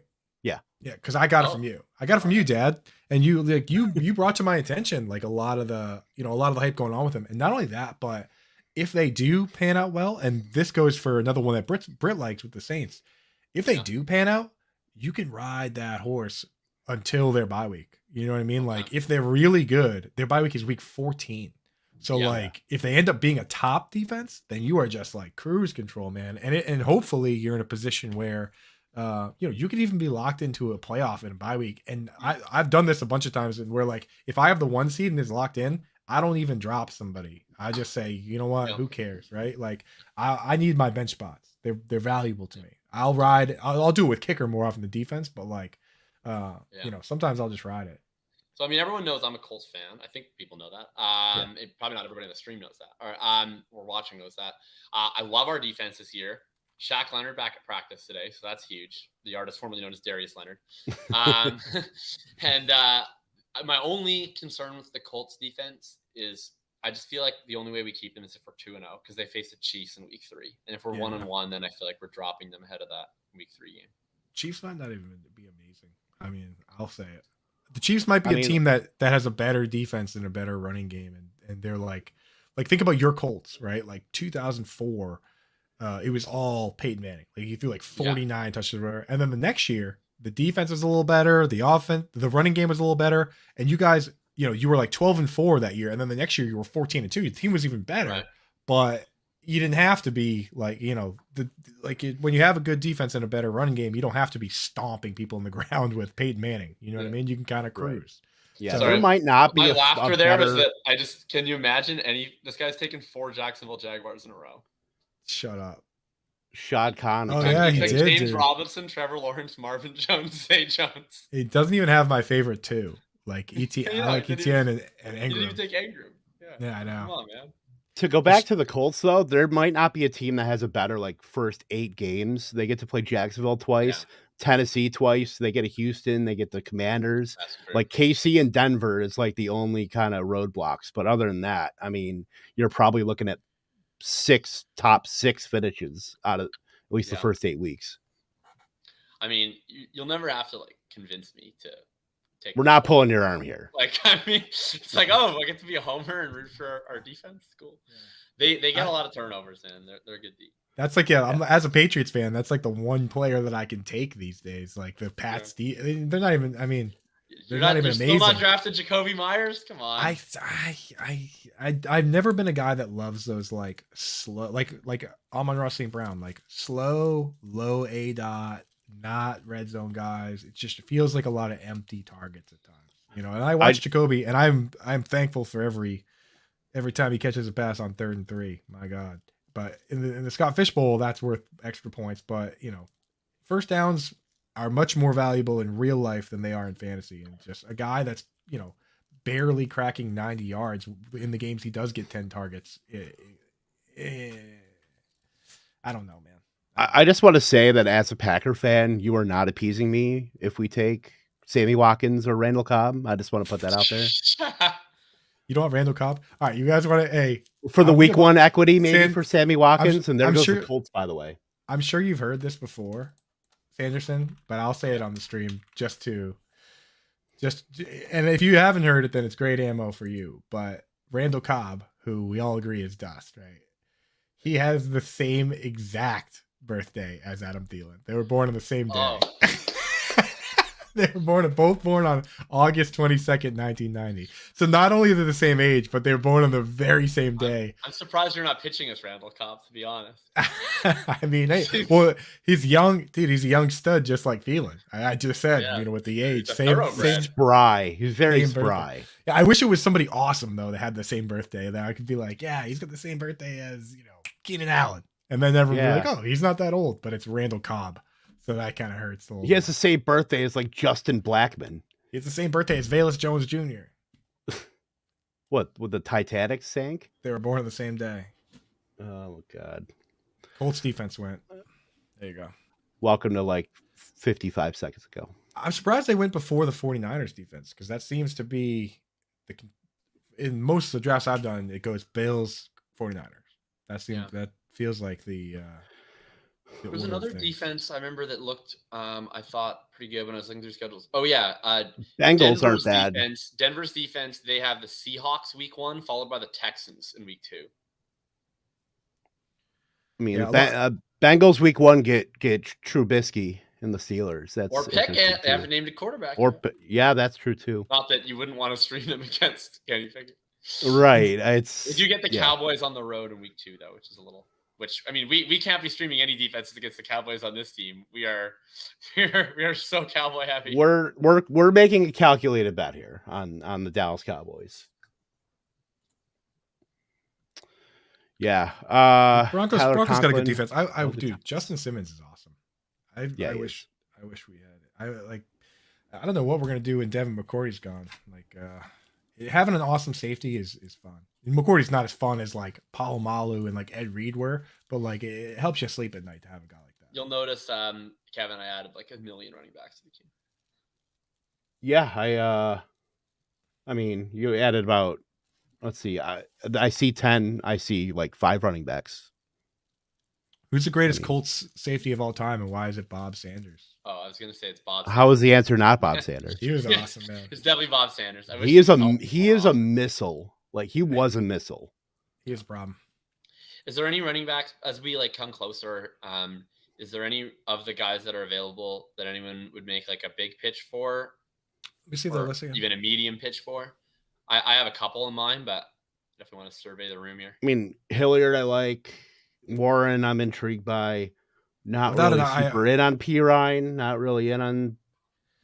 I'm looking at the Ty Montgomery thing. Without an IR spot, I feel like now you can't draft Ty Montgomery. So, I mean, the thing is that we get a cut before the season, right? So we could draft Ty Montgomery. If he goes on short-term IR, we cut him for someone else, and if he isn't, then we keep him.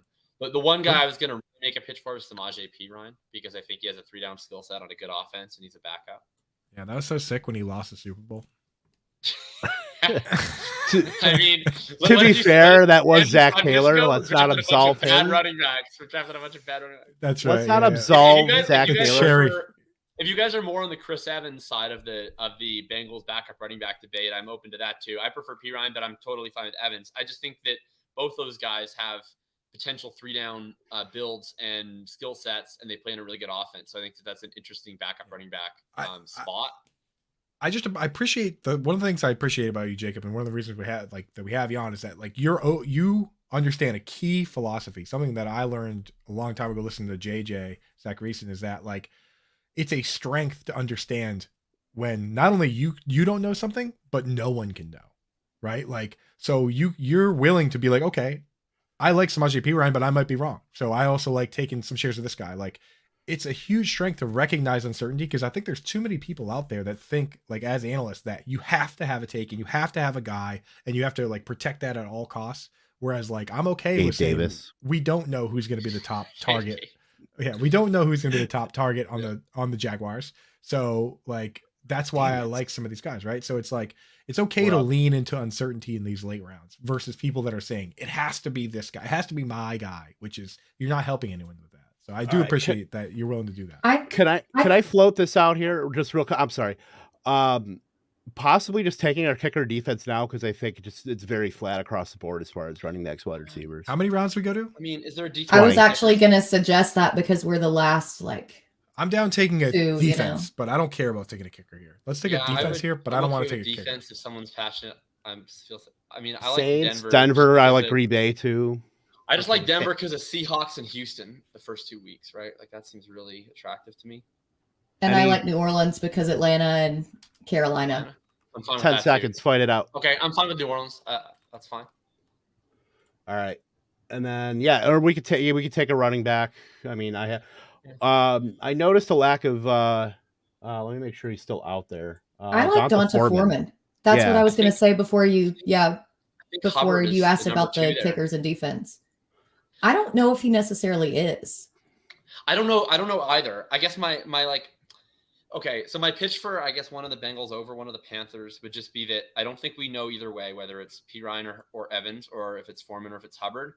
But we do know that Foreman and Hubbard don't really catch passes, but P. Ryan and Evans do. And since he's better than Carolina, that's like where I would lean. But I'm okay with the Foreman pick too. I like Evans. I mean, either way, we're just taking a peek, and it's essentially a churn spot. I mean, I'm fine with it if you want to take a peek. Evans. I mean, he all the stuff you hear about him is that he's an amazing pass catcher, and I like the narrative that Jim Harbaugh's a loser, and all these guys are good in the NFL. Yeah, I just took Evans.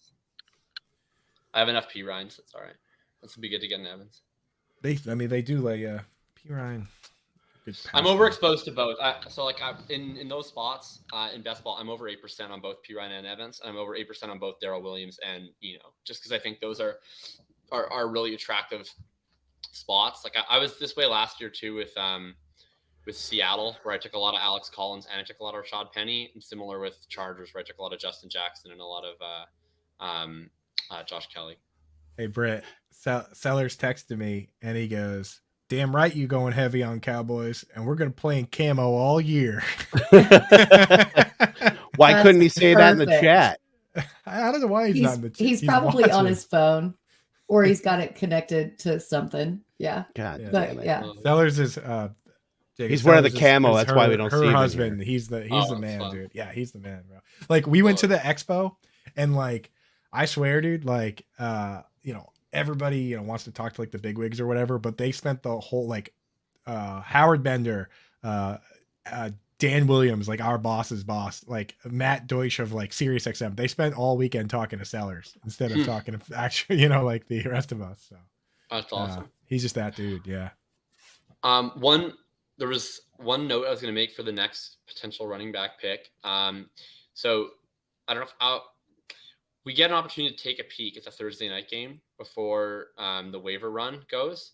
So if either of you were interested at all in either Zach Moss or Kyron Williams, you essentially get a free look where if you get an injury to one of the running backs ahead of them, then you keep them. If they don't have a role or if you don't get an injury, then you just cut them for whoever else you were going to take. So on here, you can do that like Yahoo, like your bench doesn't lock. You can drop bench guys. No. So you can do, so the waiver run, there's a waiver run between the Thursday game and then on Sunday morning.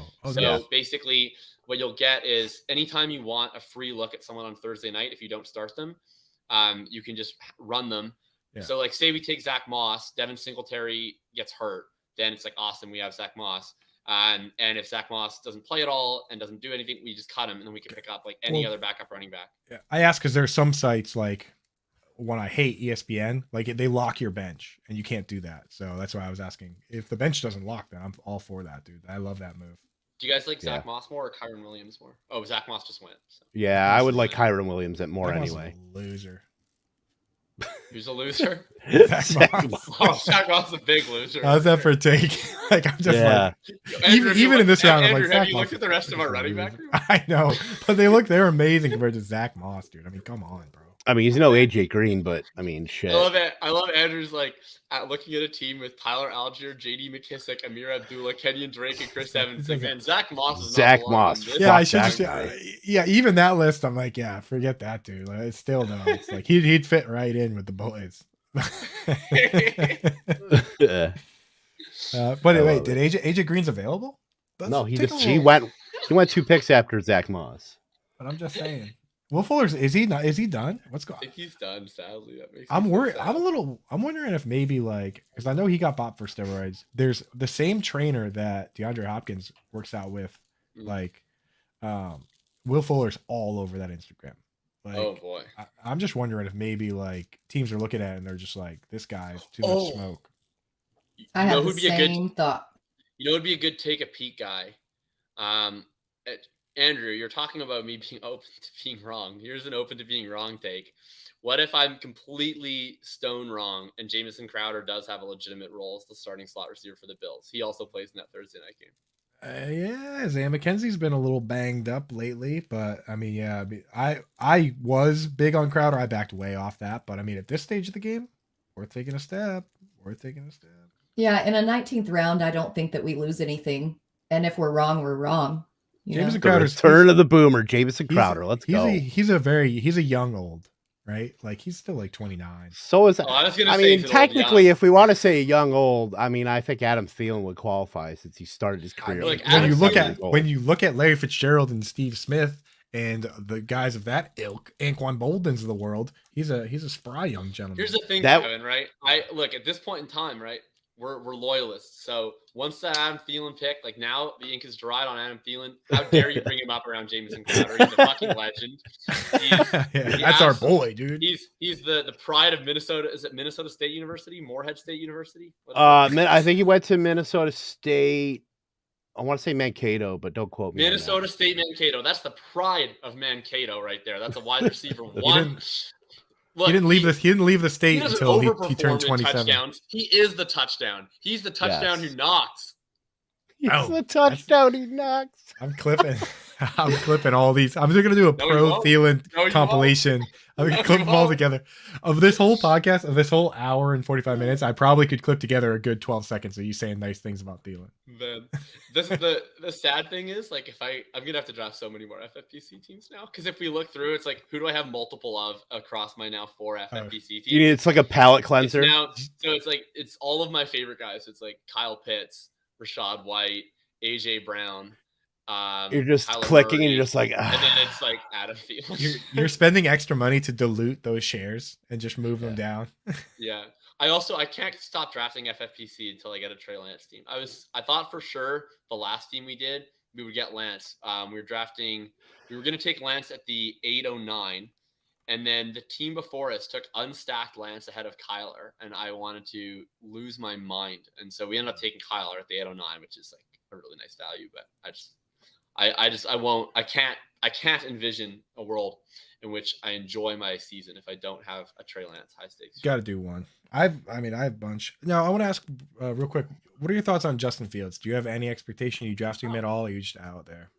I like him and managed because I don't know. You can tell from the private chat where I was in on Lance. I was let's take Marcus Mariota. I just will take any quarterback who runs in a managed format. So I'll take Fields and managed. I don't ever draft a QB2.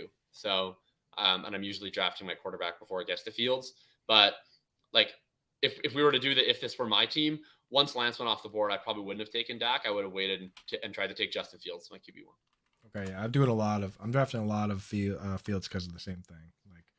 Just if I miss, I'm just taking blind, shutting my eyes and throwing punches. Just going for mobile QBs. Tua even. Yeah, sometimes. The 2v2, right? So in this draft, for instance, so for instance, if we could have had Darrell Henderson and Justin Fields, or JD McKissick and Dak Prescott as the 2v2, which probably everybody else is obviously we want the Dak Prescott version, but I'm very much on the Fields side. Yeah. Pull up the board there. Are we doing Crowder? What else is out there? Yeah, that's what I was saying. I think we should probably sneak in. I put my faith in you, Matt Prater. I could not think of what that. I remember that SNL thing because Davis Maddock always quotes that whenever anybody within 100-mile radius mentions Matt Prater. But Sterling Shepard's out there. Yeah, we're on the clock now. My only pitch for Crowder or Kyron is the Thursday night thing, because what I would say is whoever else you want. If we don't like what we see out of Crowder or Kyron, we can just take that guy on Sunday morning. And we'll drop I'm him fine with Crowder. We'll drop him for a kicker at that point. Yeah, Well, I no, like we have Crowder. to take a kicker anyway. We have to take a kicker. I've Okay, never so- been more okay with taking Jamison Crowder. Actually, I would So- rather take the kicker and then take Jamison Crowder. So It'll make me feel a lot better. Okay. We're all getting Crowder. Um, We're all getting Crowder camo jerseys. Oh, I mean, did Pra- we discuss sellers the too. kicker? I have no strong takes. I do like Prater. I like Suck Pick Up. I like one who Red kicks Joker. in a dome. Yeah, I like Prater. Just pick anyone who we don't have players for is fine with me. So I'm trying to good think with who Prater. Linda would say to take. Just here. take Suck Up. We have in Rashad Tampa. White. Not a dome though. Brett said dome. Prater. Prater. I'm going Prater. I pray to you, Love it. Matt Prater. Love it. And then just to make us feel better, at least make me and probably Jacob too feel better, saying we took Crowder on the 20th versus the 19th. No, just- you think I'm going to say to other people that I took Jamison Crowder? Absolutely not. I mean, In we the would never admit 20th. it in public, but at least if we're gonna take Jameson Crowder, we took him on the 20th. Let's do Crowder. Let's do Clam Crowder. Thursday. There we go. Yeah. What a team. Look at that. Imagine taking like 10th round Jameson Crowder like in June. I can't imagine anyone on this podcast who was doing that. Well, I think I can No. point out at least one. No, I could imagine. Even one. I wasn't drafting him at his Oh. ADP. I'm not that crazy. Jamison Crowder was a reason of like to pause on some of the other guys there, you know. Right. So I actually have like a decent amount of Crowder bags because I took 40% Crowder with round 20 picks in the big board, like before he got signed in Buffalo, and then he got signed in Buffalo, and I was like, sweet, never drafted him again. We got our bags, and we're good on that. That's like me with Julio. Like, why would I ever draft him where he's going now when I got him in especially on underdog? I'm totally fine drafting Julio at 80. It's your boy Jalen Warren, dude. Anthony McFarland got cut. Yeah, that hurt me a little bit. I like Anthony McFarland, but it's sad. He never got a fair shot. So for the audio listeners, the final squad here, 20 rounds of damage here at the 112. We took CeeDee Lamb and Dalvin Cook. Coming back on the 3-4 turn with Mike Williams and George Kittle, Elijah Moore, Adam Thielen, a very contentious pick amongst the group here. Devonta Smith, Kadarius Toney, Dak Prescott, our quarterback, Rashad White, everybody's favorite pass-catching running back. That's going to finish in the top 24 this year. Michael Why Gallup. would you set the bar so low, Kevin? I'm Top just trying to 24? manage. I'm just here to David manage Johnson. expectations. I'm just trying to set the bar. in the top 2 because Dalvin Cook's the RB1. That's what. Right there. Tyler Algier, J.D. McKissick, Evan Engram, Amir Abdullah, Kenyon Drake, New Orleans defense, Chris Evans, Matt Prater, and Jameson Crowder. It's a quality squad, not gonna lie. Yeah, I like it. All right, I gotta go eat something, dude. I'm starving. Yeah. All right. same. Fun team. All right, let's. I think we ate here. Let's go eat. Jacob, again, thank you so much. I'm glad we actually Thank finally you. got you on a stream here on these airwaves. Let us know at least where we can find you and what you're up to.